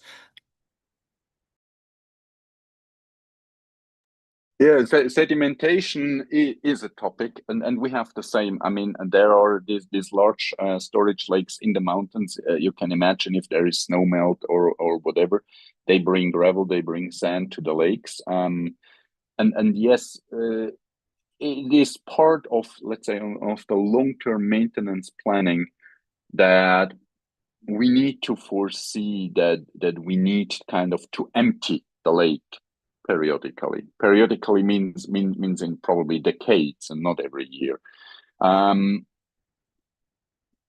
So there might be the need that we somehow empty the lake, or at least empty parts of the lake. We don't need to put the sediments of the whole lake away, but at least some parts of the lake, they need to be freed from sediments. That's the same in Switzerland, which we need to do. Depending on the situation, or in Switzerland, we have also certain legislation that technically sediments need to remain in the river. And once you have, now we're coming into environmental topic, but once you have a dam, no matter pump storage or not, this dam is blocking sediments. So downstream from the dam, the sediments are missing in the river, but they have an environmental function for animals and plants in the river. So there are also solutions also for pump storage hydropower plants that you can periodically kind of flush your upper reservoir and release then the sediments as well through kind of such a flushing operation into the downstream area. But this requires some technical installations. You need to have specific flush pipes, installations, etc. So you really can flush also the sediments out of the dam. That there are solutions. There are also operational methods on how to do it, and Switzerland has some best practices on that as well. I just remembered those who are familiar with Switzerland, the Grimselwerke in the mountains of Bern, south of Bern. They had done some exceptional work on that, also to release sediments periodically as part of their maintenance work. Thank you very much for that, Thomas. So the following question as well, there are quite a few in the questions and answer section asking about the efficiency of pump storage, because there will be some losses when you let it flow down. There will be some losses from the energy you need to operate the pumps. How does this compare with battery systems? According to literature, pump storage hydropower plant have, let's say, an overall efficiency of about 85%.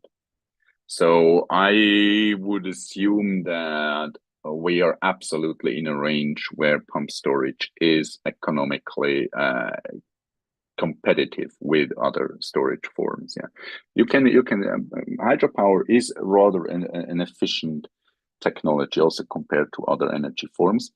And in that case, I mean, even if you need to store to load up a battery, this loading process is also consuming some energy. And for pump storage, it's fair to assume an efficiency of 85%, which is absolutely sufficient to be sustainable and economically viable. Thank you very much.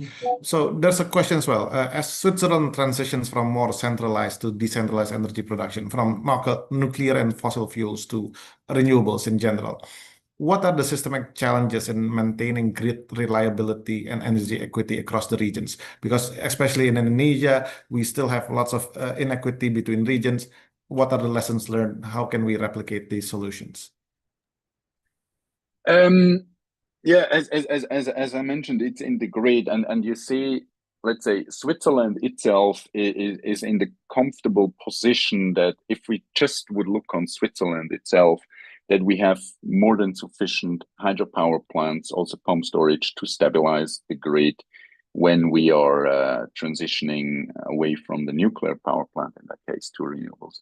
The thing is, or the challenge is, that Switzerland is very well connected to the rest of Europe, and then we need to look on Europe.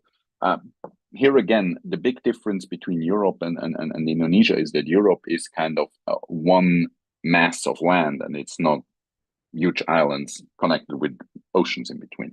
So that's probably another challenge for maintaining the grid.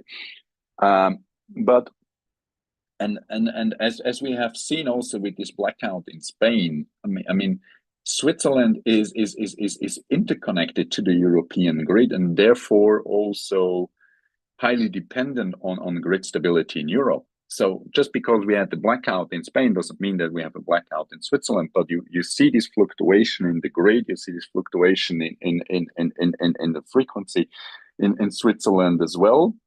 And with the transition to renewables in whole Europe, and that's where Switzerland tries also to be part of. We still need to solve some political issues, but there, the countries among the mountainous areas in Europe, and Switzerland is at the heart in the mountains. These areas become the key part to become Europe's batteries. Yeah, that's for Switzerland true. That's also for the southern part of Germany true. That's for Austria true, and that's for small parts of France and Italy true. But this mountainous arch in Europe need to become the battery for Europe to transition to renewable energy. And that's the situation what we have here. And you can imagine it is not just one country with multiple islands, but here we're talking of 27 or even more countries who somehow need to come to terms among each other on how to do electricity supply in Europe. And that's a bit challenging. Thank you very much, Thomas. A bit of a side desk here. I'm really wondering, what's your take on the Spain blackout? Because many people were quite happy to jump on the gun and say, oh, this is because of RE variability. What's your take? Also preparing for this webinar, I was jumping a bit into details because I just don't want to focus on headlines. And to what I have read for the moment, it's actually not the problem of renewable energy, but it's really we have in Spain, like in many places, the weak point is the grid. Yeah, and there it needs investments in the grid, on how the grid is designed, how the grid is managed, etc., etc. And I think this was really just an unfortunate moment. To give you this here as well, another story which has nothing to do with renewable energy and can happen the same. There was a large blackout in Italy, northern Italy, including Rome, where really just north part of Italy went dark about 10 years ago. And there again, the reason was the grid. And you see, the reason was then in Switzerland, because Italy is highly depending on being connected to the European grid, also for import of energy. And let's say, and the majority of the electricity to Italy comes through two major landlines across Switzerland. One of these landlines was down for maintenance, and for whatever reason, there was a technical problem on the second landline. And due to this second problem on the second landline across Switzerland, this led actually for Italy to go black. And it was just a simple problem on the grid, yeah. Even outside of Italy. In that case, it was really inside in Spain. It was on the grid. I would say the lessons were learned now also in Spain, and Spain is moving forward. But as you can imagine, we're talking of massive investments in the grid, in generation capacity, and these countries need to prioritize. And at the end, like if you have a company or doing any project, it might happen that you put the priorities for a moment probably somewhere else, as you should have done if you would have known everything. In that case, I think it was bad luck. Yeah, thank you very much for that. I think Indonesia has a similar issue. Lots of people are, screaming for better grid availability, better grid resilience as well, just physical availability. But the case has always been, it seems, that it's harder to get financing and, a project go ahead for grid expansion compared to generators. Is the same true in Switzerland? I would say yes, because you see, if you have a new power plant, no matter what technology, this is somehow, excuse my wording, but it's somehow a sexy project. You can install something, you see something, you can invite the dignitaries to open them up, and it's kind of a limited environment. If we talk on grid, grid is definitely not that interesting, also not for the public. In Switzerland, we have the discussion, or all over Europe, because these landlines, mostly they are overhead landlines, and they just disturb the view. Nobody likes to see them. Some believe probably there might be health issues. They want to have it buried on the ground. Then you see even less, and burying it on the ground is even more expensive.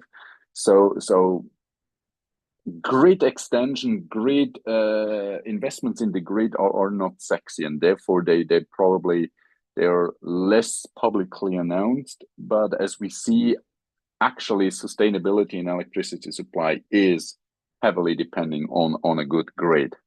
But yeah, if you want some headlines, then you better open up a new power plant and just say we did another 2 kilometers of grid. But that's probably the human beings. Well, related to that as well, then, how sexy are pumped storage hydro? If it's a new greenfield project compared to if we're adding it to an existing dam or hydropower facility, how sexy is it in terms of getting new investment? I think in general it is, no matter whether greenfield or expansion. These are interesting projects also from let's say news coverage. So giving the example of Limmern, I mean, this project was covered by the news probably over the entire project duration. Yeah. So specifically, if we talk on large scale power project, and pump storage is probably similar if you do like a new nuclear power plant or a large scale PV power plant, which really has an impact. These projects, they are normally well covered, and that's also something which you can use it for communication purposes, also in a positive manner, also for imagine if PLN is doing another pump storage hydro large scale, then PLN can really benefit also for its corporate communication on such a project.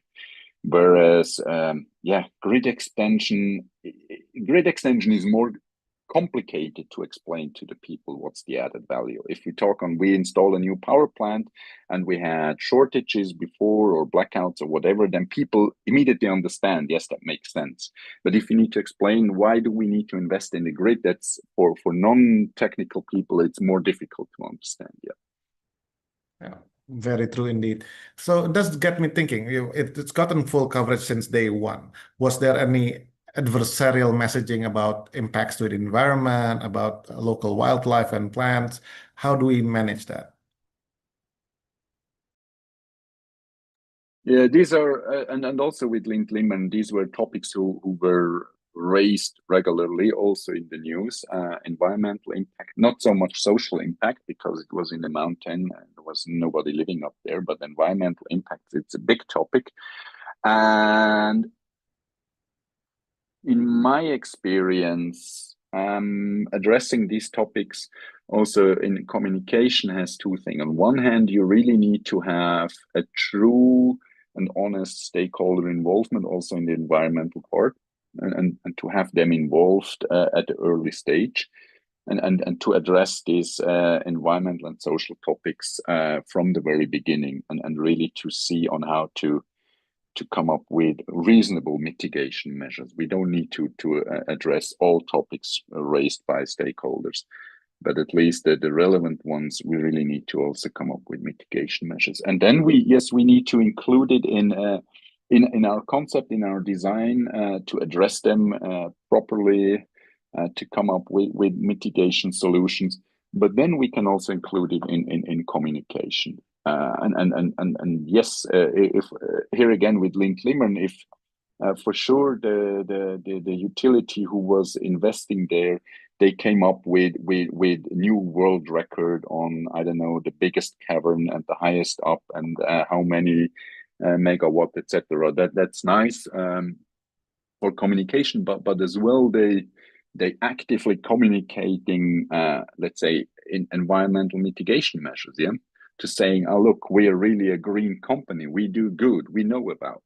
So you need to actively communicate this, yeah, because otherwise, if you just leave, I mean, and you need the collaboration, and then you can do it jointly, and then you have less, let's say, less stress in the system.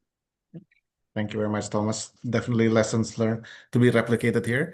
Now, there's an interesting question. It's a bit technical, but in Indonesia, the soil is generally fragile. It's more susceptible to degradation, and it tends to have a higher pH level. What are some technical solutions for soil preparations for the dams in this respect? Well, I need to answer it general, because not every spot in Indonesia is the same. But from, let's say, from the geotechnical point of view, there are for different type of soils, soil stability, there are solutions, as said. When designing a pumped storage hydropower plant, we really need to consider, let's say, dam safety. That's the most crucial part, connected to geotechnology, to really make sure that the lake remains where we planned it, not to have a failure of the dam, because this can be devastating, leading to big carnage downstream. And this needs to have a proper investigation at the early design stage. What specific mitigation measures would be for soil stability, be it injection, be it different other solutions, that needs to be defined case by case. So that's very difficult now to give a general statement on that. But here again, pumped storage hydropower plants have been done on a global level in many different conditions, be it in mountainous areas like in Europe. There have been, just now in Indonesia, there have been pumped storage in Africa. China has a huge amount of pumped storage, and China has definitely a variety also of landscapes. In US or Americas, north and south, there have been pumped storage hydropower plants. So I think there are plenty of lessons learned also on the geotechnical level, that we will find replicable solutions which can be applied in Indonesia. Thank you, Thomas. Now, I think some of us here are really looking forward. I mean, we're really looking forward to the HYCON pumped storage hydro power plant. And you've been here for, at least you've started working in Indonesia almost 20 years ago, you said. Do you have, from the top of your mind, any other locations? Because we saw in your slides as well, you've inserted, some potential spots.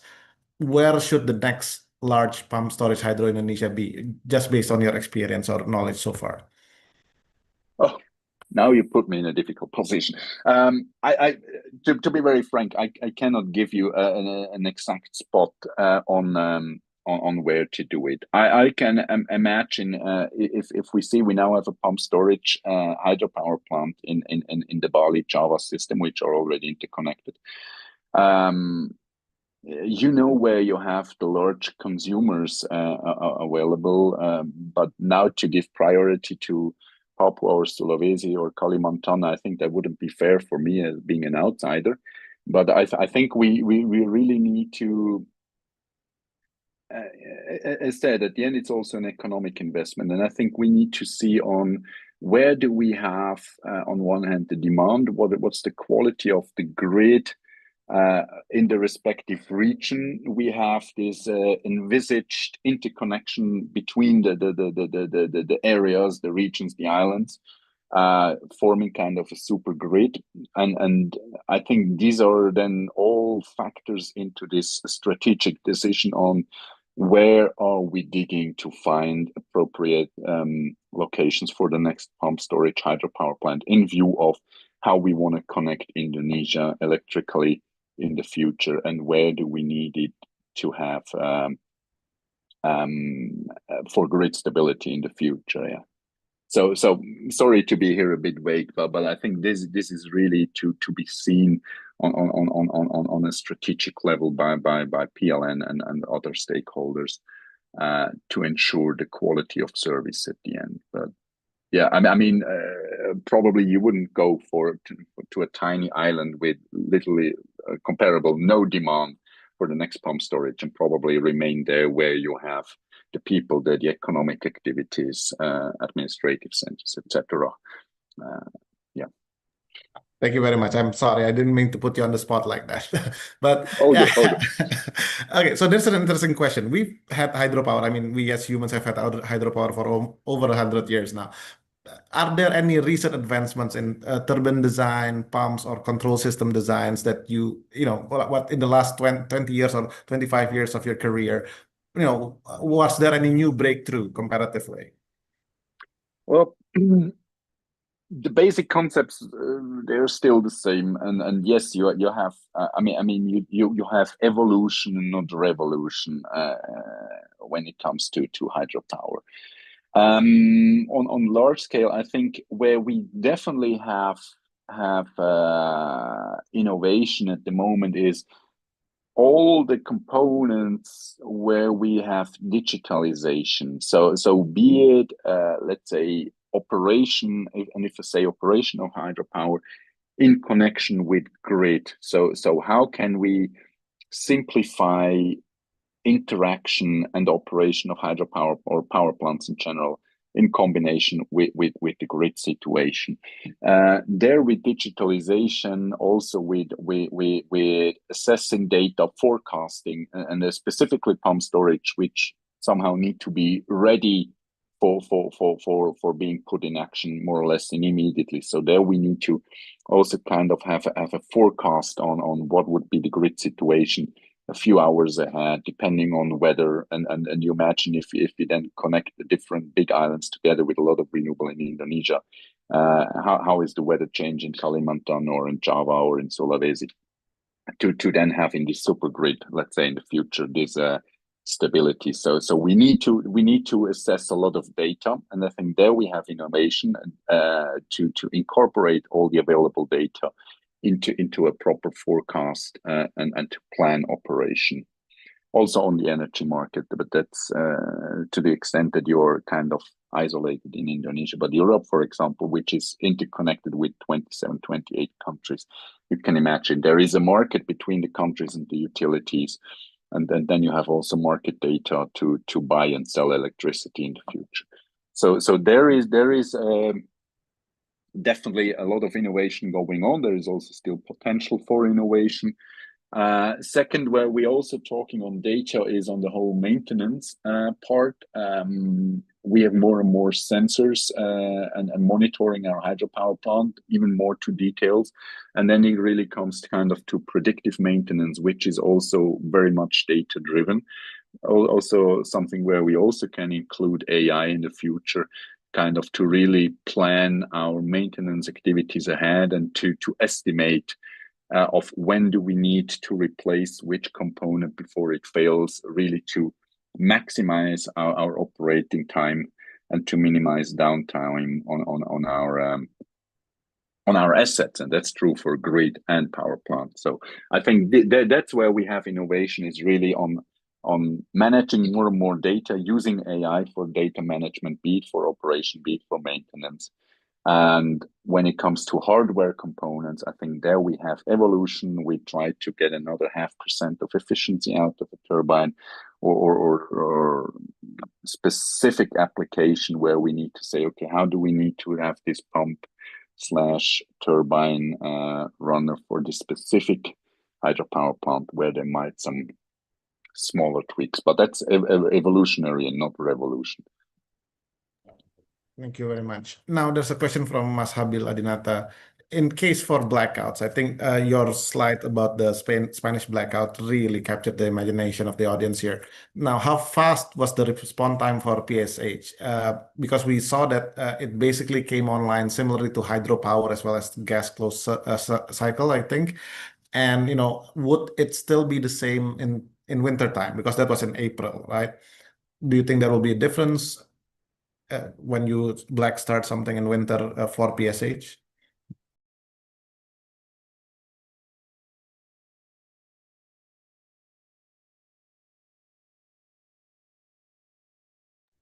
I'm sorry, you're still muted, Thomas. Thomas, I'm sorry, but you're muted. Could you unmute, please?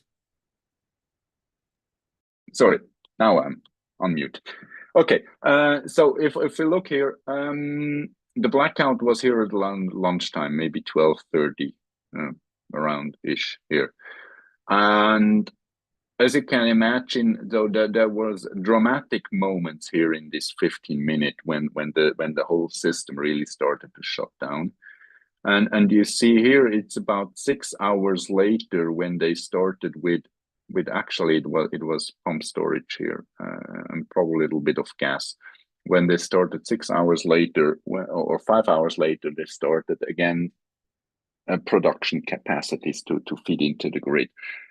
What happens in between these 5 hours, I think that's not due to let's say the availability of hydropower, but that's really then the management time you need first to understand what happened actually, and then you can imagine if just everybody is remaining on the grid and you turn on the hydropower plants and you have all the demand immediately, then the system is collapsing again. So you really then need to come up with the plan of who is getting energy first, etc., on how to really ramp up the grid again.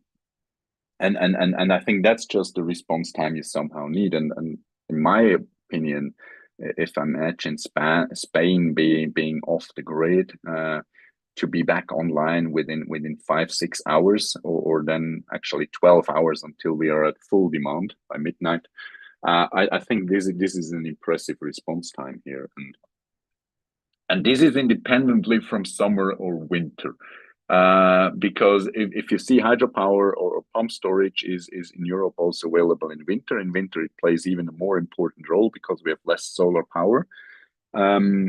It's depending from the management. I mean, if we are in, I don't know, towards the end of winter, February, March, and we already consumed most of our pump storage, the pumped water stored in the upper reservoirs. We need to see, but that's also a question of regulation and agreements between power utilities and the government of who has a remaining storage for emergencies. And that's the same what we have in Switzerland, where some power utilities actually are reimbursed for maintaining a certain amount of water, specifically for scenarios like this, to be able to intervene in case needed. Yeah, and then you kind of get just paid to keep water in your reservoir to ensure that in case of emergency you are available for that. Yeah, that's also kind of a service. Thank you, Thomas. There's a question about countries like China, the US, and Australia is expanding their pump storage capacity aggressively as well. We've seen how pump storage capacity in Indonesia, in PLN's RUPTL, the electricity provisions plan, keeps getting ramped up as well. But it's never as sexy. There's always more attention for floating solar, for example. Can we marry this to what are the best operations lessons learned from all these countries? Do you have floating solar in Switzerland? How do we mitigate various possibilities of intermarriages of technologies? Yeah, pump storage and floating solar is not contradictory. You can do it specifically as with. I'm just looking if I find an image. No.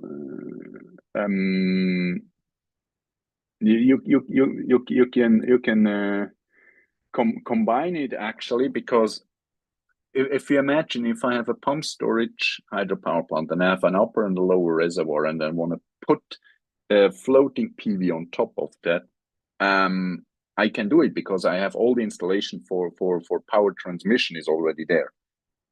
So I actually can have synergies for this, yeah.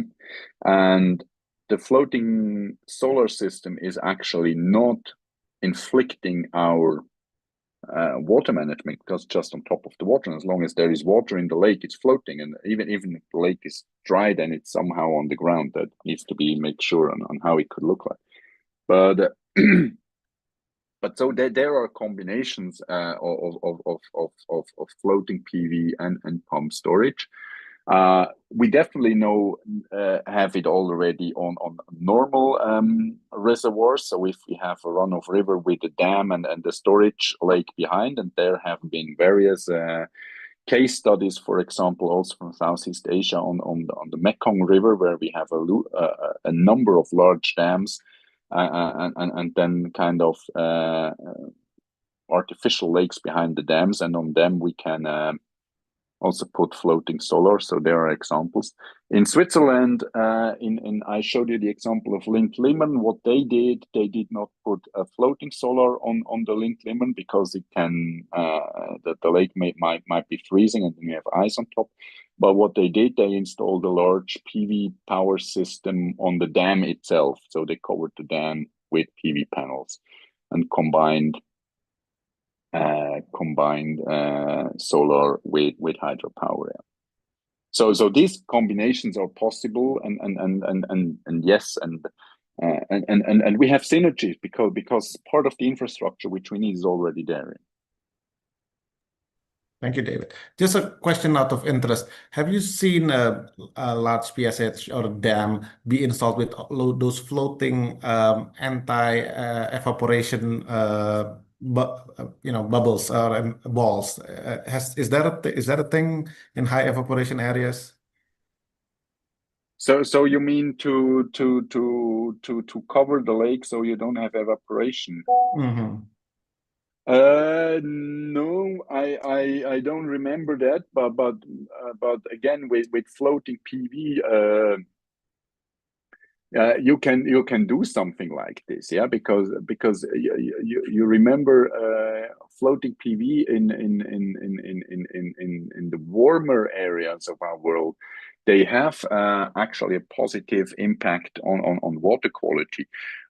This is now completely off topic and has nothing to do with pump storage, but for example, floating PV in combination with fish farms is something very good, because then you have cooler water under the floating PV and less algae, etc. So it's good for the fish.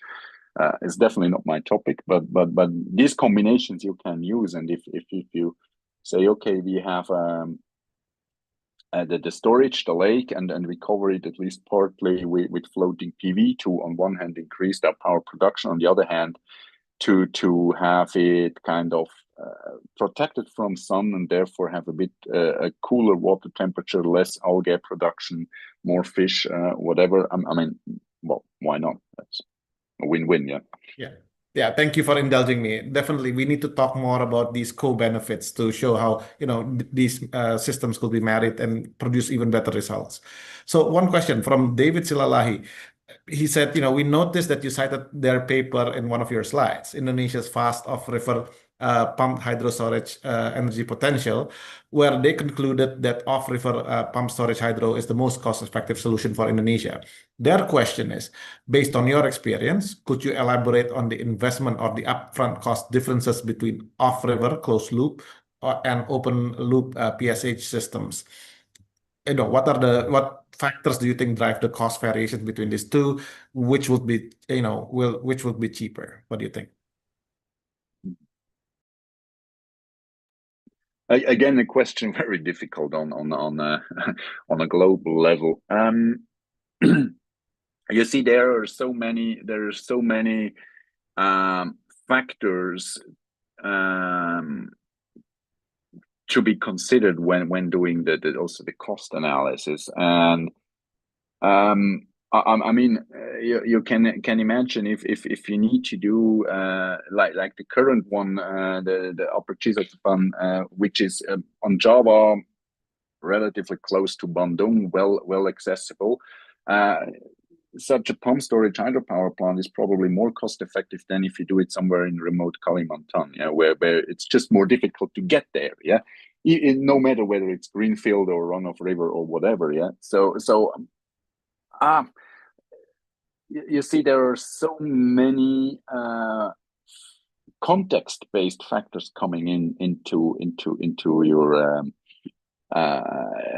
cost analysis for a power plant that just whether it's closed or open loop, I think this is not the key factor for cost efficiency, specifically not in a context like Indonesia, where just by its geography, you might have much more factors playing into the economic feasibility or viability than the detailed design of the hydropower plant. Yeah, very true. But just out of curiosity, then, can run-of-the-river dams be upgraded to accommodate potential pump storage usage, or will it be not, it's not worth it in general? If it's kind of a traditional style run-of-river, probably, specifically if it's only really just, I mean, I mentioned the example in the Mekong, and you just put in the dam, you have to see there we run off the river hydropower plants normally benefit from a very high amount of water, big flow, but probably not that high of difference in altitude. So you have just a head of a few meters or a few dozen meters, depending on the dam you can do, but normally you have a high volume of water available. And with pump storage, at least traditionally, you try to do the opposite. So that means you try to really use a high difference in altitude, but not that much water, because you need to imagine, and I showed you the formula in the beginning, you can do your math very easily. If you want to run your pump storage hydropower plant only for a few hours, you need to imagine on how many water you need. And if you really have a run-off-the-river system, which is normally designed for a high quantity of water, you would need such a huge, massive storage behind, and also pump-wise, that either you just have a storage for really a few hours and then it's empty, or you would just create a lake that from a size that massive that would have impacts, probably social and environmentally, which is not feasible at all. So I would say pump storage is really going into high altitude, lower flows, whereas run-of-the-river, at least the large ones, they are normally of very high quantities of water and not so much height difference. Yeah, definitely makes sense. Thank you for indulging me. Now, there is a question from Abednego Sormin. Given the long operational lifetime of pump storage facilities, usually we expect it to last 50 to 100 years maybe, has there been any successful cases of replacing aging units with new ones? How would you basically do that? Do we need to rebuild the dam? What's your experience? That exactly happens. And I mean, well, I don't remember. I don't have just a graph at my hand. But if you imagine, if you look on a hydropower plant, there you have so many components in it. And yes, if we think of civil structure, the civil structure that can last 50 years, 100 years, the dam, the pipes, the building itself, this has a very long lifespan. If we talk of then maybe turbines and generator, they probably have a lifespan of 20 to 40 years, maybe 50 years, depends. I mean, there is this I just forgot the name. This very nice hydropower plant in Bandung, which was built 100 years ago, and there's still the same generators in it, still the same turbines, and still works very, very fine. But let's say, so civil structure 50 to 100 years, generators, turbines probably normally 20 to 50 years, something like this. And then you have the smaller components. If you think of the whole operating system on how to manage a power plant, a control system, etc. And with the ongoing digitalization, you know how long your laptop lasts these days, how often you need to change your mobile phone. And that's the same with the control and management system, which probably has a lifespan of 10 years, 15 years, and then you need to replace it. Yes, even if we build now a pumped storage hydropower plant, or this first one, this Upper Chiscotan, this will be definitely still be available in 100 years, at least the civil structure, but probably we will have changed the turbines once in the next 100 years, and the control system probably has been changed 5 to 10 times, yeah, or upgraded and expanded, etc., etc. So I think that's just in the nature of each of the components, but the civil structure, and that's also where most of the money goes. This really has a lifespan of many years, and will remain in place. Yeah, great. There's an interesting question as well from Fauzia. The issue with energy systems always tend to be finance. Have you ever had experience, Europe or beyond, what policy or market mechanisms did you add on to make the project economically viable? Have you ever had to fundraise in any specific ways, or generally it was quite easy for you to get financing? See, financing hydropower plants has one challenge, and that's the long lifespan. If you just discuss with financial experts, probably working on a bank, or who just do the investment management, they seldom have an 80-year view on their investment, and that's the big challenge. So if you do investments in large hydropower plant, you really need to convince the financial experts to adapt their investing models for longer lifespan, because they have probably 5 year. If they have 10 year, that's already very long term for financial experts. But if you tell them you need to calculate your investment on 80 years, that's beyond their imagination normally. That's the challenge, and you really need to come up with a proper business plan on the long term, and somehow see on how you can provide a return on the short term and on the long term, and have and explain it to investors, and then you can do it.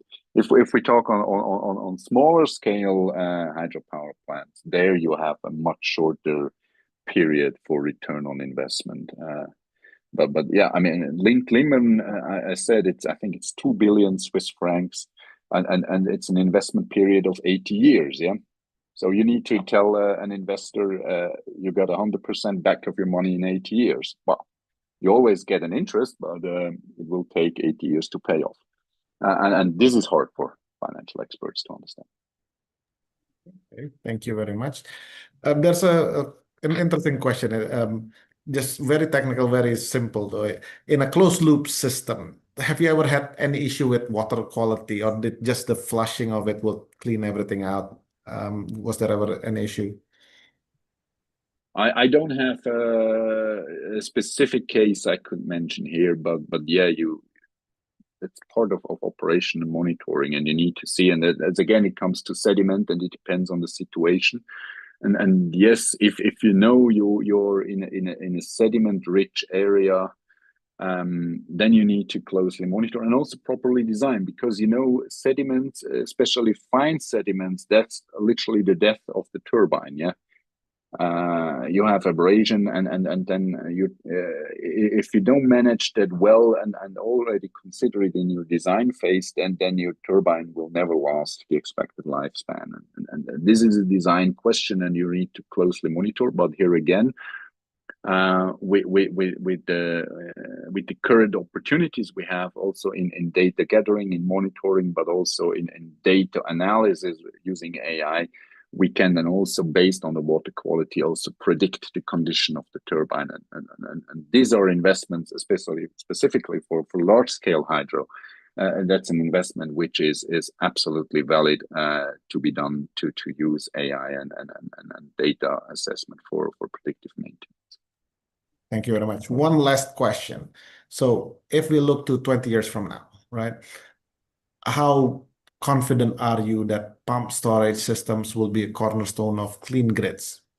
Will it become a niche technology overtaken by batteries and hydrogen? What would it take to, ensure that pumped storage remains indispensable for the energy mix? And do you envision any possible disruptive trends or new technologies that could redefine storage? Or physically pumped storage is already there? It's like, the evolution of crabs or anteaters. We keep referring to these systems because they're true and tested. What do you think? Honestly, I think in 20 years from now, pump storage still will play a vital role because, as mentioned, it is cost effective. And just imagine to have a battery with a capacity of 1,000 megawatt. That's just, I cannot imagine that for the moment. Same with hydrogen or compressed air. And we just can, pump storage has really the advantage that we can scale it up almost infinitely. Yeah. And the availability is really very fast and in a scale which also in 20 years from now will be unmatched by other technologies. So I think, and it's a mature technology. We don't need to hope that invention or innovation will solve the problem there because it's there. It's there. We know how to handle it. We have all the knowledge we need about, and we can just scale it up as we desire and as we need it for our grid. And therefore, I think also in Indonesia, we will see many more pumped storage hydropower plants to come. And I'm convinced that if we in close to the year 2060, when we look back on how Indonesia implemented its pathway to net zero emission, we will see that there have been many more pumped storage hydropower plants emerged throughout the country. So here I'm very convinced on that. Thank you very much, Thomas. Thank you for indulging us for effectively a full hour of question and answers. Hopefully we didn't tire you out too much. I won't even attempt to reduce everything, but I think your main points today that really resonated with me is the importance of really planning things properly, planning the systems and communicating them at all stages to ensure that all stakeholders are on board. Thank you very much, Thomas. I'll give the floor back to Mbak Dian. Thank you very much, Thomas. Thank you very much, Mas Wira. Luar biasa, Sobat Energi. Saya sangat kagum ya dengan diskusinya, tanya jawabnya, dan juga pertanyaan-pertanyaan yang bagus sekali dari Sobat Energi semua. And Thomas, you did an amazing job answering a full set of questions for a full hour. So, Bapak Ibu semua, Sobat Energi, semoga apa yang kita pelajari terkait pumped storage hydropower bisa menjadi bekal berharga, membuka perspektif baru kita semua, dan tentu saja mendorong kita semua untuk terus berkontribusi dalam transisi energi berkelanjutan di Indonesia. Dan kini, saat yang ditunggu-tunggu telah tiba, kami akan mengumumkan 2 peserta terbaik yang aktif juga dalam webinar pada siang hingga sore hari ini. Panitia sudah berdiskusi dan memutuskan bahwa 2 penanya terbaik, yang pertama adalah Ibu Fauziah dan yang kedua adalah Bapak Agus Trijoko Suseno. Selamat untuk keduanya, dan dari panitia akan segera menghubungi para pemenang untuk informasi lebih lanjut mengenai souvenir yang menarik dari tim RISD. Jangan lupa untuk mengisi daftar absensi juga ya. Webinar hari ini dapat ditonton kembali di YouTube PPSDM KE-BTKE, dan link untuk download presentasi Bapak Thomas Gross juga sudah dicantumkan oleh panitia di chat box. Terima kasih kami ucapkan kepada narasumber inspiratif kita pada siang sore hari ini, Bapak Thomas Gross, serta moderator kita, Bapak Wira Dilon, selaku tim RISD, dari RISD yang didanai oleh pemerintah Swiss. Tak lupa juga saya ucapkan terima kasih sebanyak-banyaknya kepada PPSDM KEBTKE atas kolaborasi yang baik dalam penyelenggaraan webinar hari ini. Bagi Sobat Energi yang ingin tahu lebih banyak terkait pelatihan dan sertifikasi terkait ketenaga listrikan, energi baru terbarukan, dan konservasi energi, silakan kunjungi website ppsdm.kebtke.esdm.go.id, dan jangan lupa ikuti juga YouTube atau media sosial PPSDM KBTKE, jadi termasuk YouTube, Instagram, Facebook, Twitter, dan juga LinkedIn, untuk terus berbagi informasi dan inspirasi seputar dunia energi. Sebagai penutup, terima kasih kepada Sobat Energi semua yang telah antusias mengikuti dari awal hingga akhir ini, dan saya mengucapkan terima kasih. Mohon maaf apabila ada salah kata, dan sampai bertemu lagi di webinar selanjutnya. Wassalamualaikum warahmatullahi wabarakatuh. Sampai jumpa dan salam energi. Thank you very much, Pak Thomas Gross, Pak Wira Dilon, and Bu Dian Rosa. Terima kasih banyak Pak Edi. Thanks Thomas. Thanks. Thank you very much. Pak Thank you very Zainal, much. Big pleasure. Thank you very much. Terima kasih juga kepada Mbak Intan sebagai interpreter ya, luar biasa. 2 jam Mbak Intan langsung, bagus sekali interpretasinya.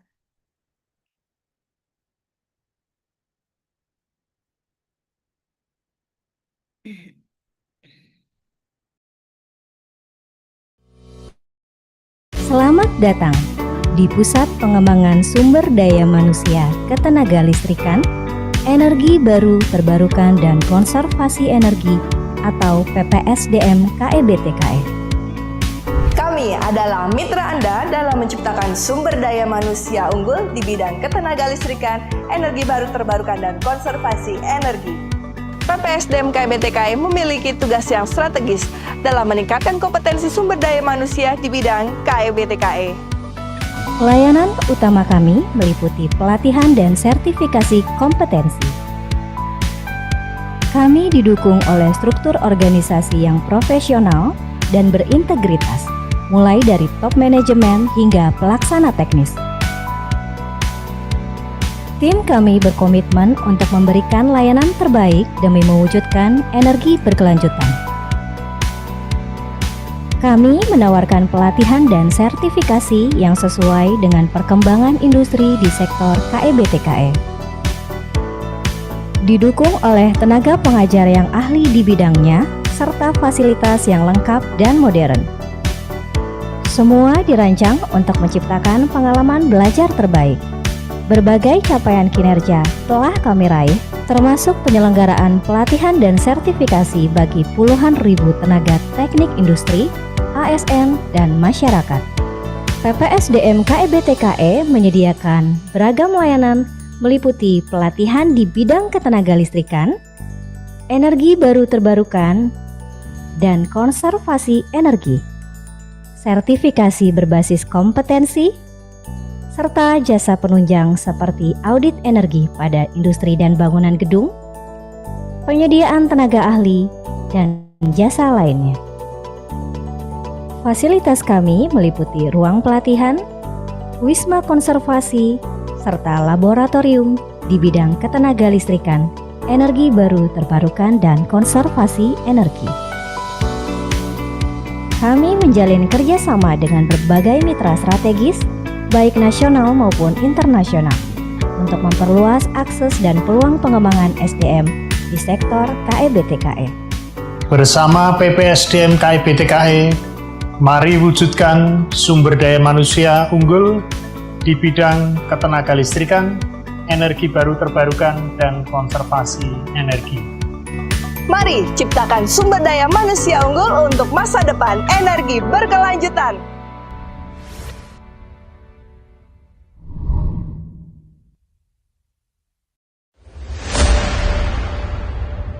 Indonesia, in collaboration with Turkey, concluded a successful solar energy competency training aimed at enhancing the skills and capacity of educators and the local workforce from various African nations.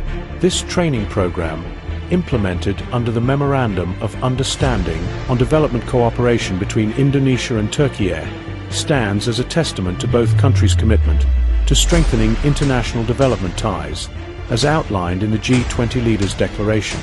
Organized by Indonesia's Ministry of Energy and Mineral Resources, this training fostered expertise in solar energy through both technical and practical sessions, including visits to prominent renewable energy installations.